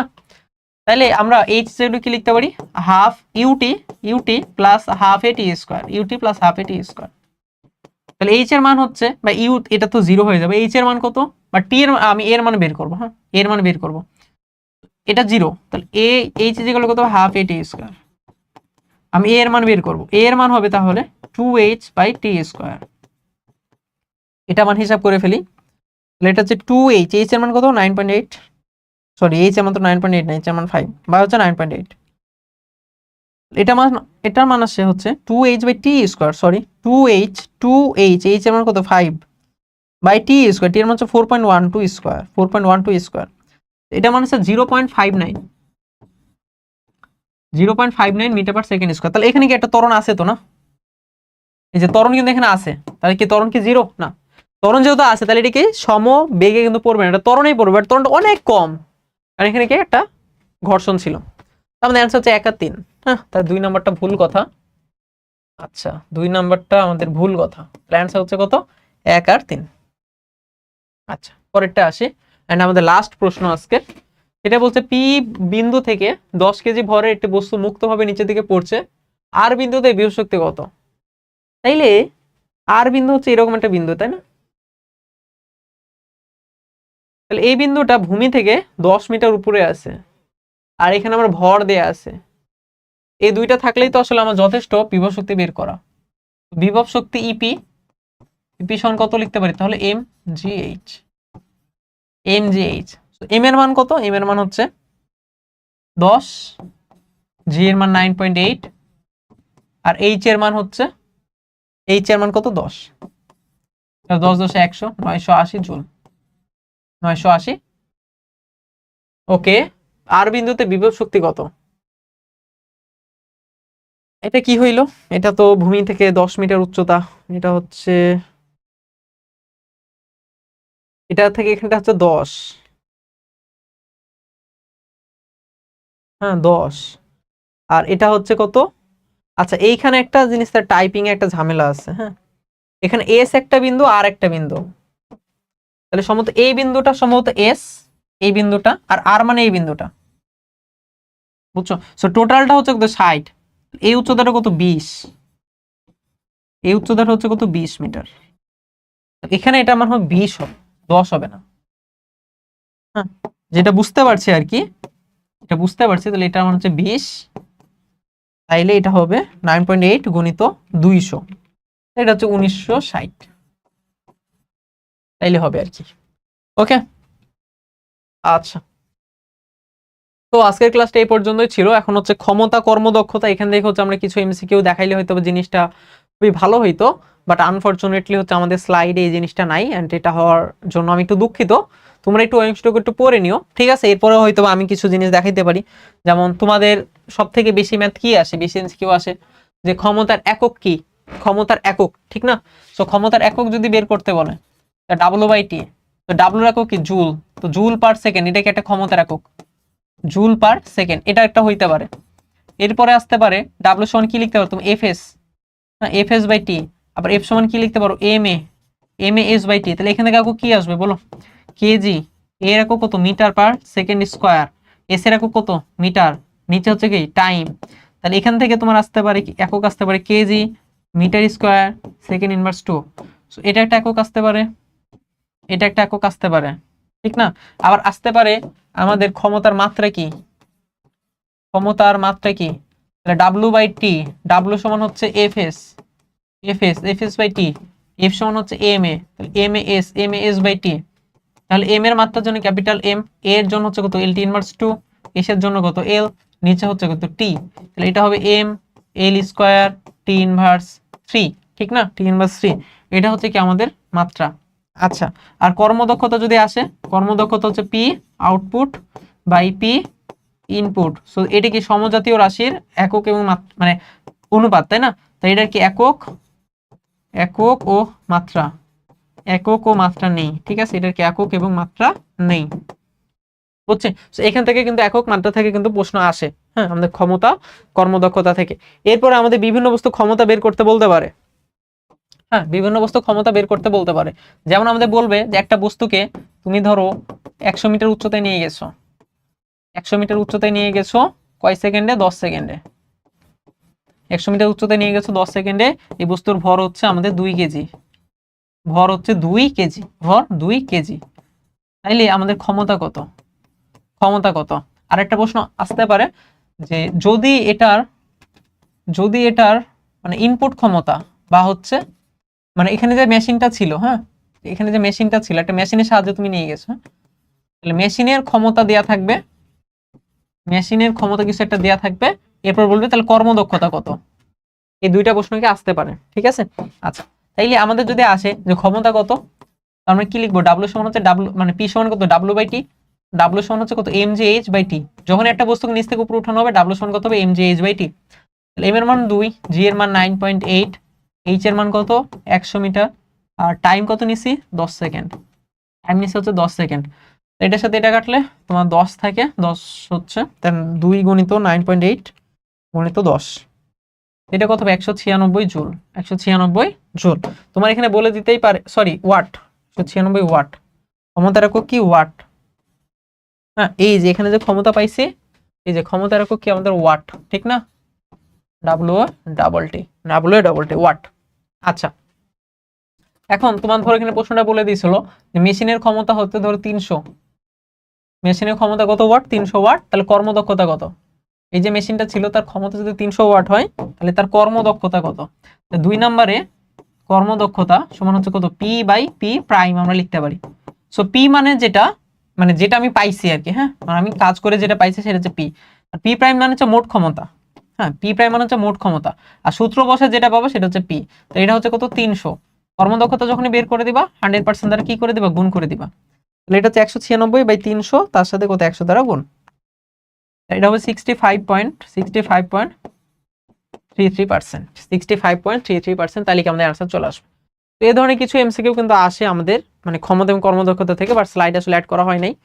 মানে আমি করি নাই ব্যাপারটা এমন না, মানে আমি যাকে করতে বলছিলাম উনি হয়তো বা করে নাই বা ভুলে গেছে, যাক এটা কোনো ইস্যু না। বাট আই হোপ একটু ভালো মতো পড়াশোনা করলে এগুলো পারবা, খুব বেশি ইস্যু হবে না। ক্লাসটি কেমন লাগলো জানিও, অ্যান্ড সবার সাথে হচ্ছে আমাদের এফআরবিতে আবার দেখা হবে। ভালো মতো পড়াশোনা করো, এখনো লম্বা একটা সময় আছে তোমাদের হাতে। যদি তুমি মানে পাবলিশ হওয়ার পর পরে ভিডিওটা দেখো, আর যদি তুমি হচ্ছে এসএসসি এক্সামের আগে যদি দেখো, হ্যাঁ, তাইলেও সেটাই বলবো যে খুব ভালো মতো পড়াশোনা করো, খুব ভালো একটা রেজাল্ট করবে ইনশাল্লাহ। আচ্ছা, সবার সাথে আবার দেখা হবে অন্য কোনো একটা ক্লাসে। সবাইকে অসংখ্য ধন্যবাদ। আসসালামু আলাইকুম।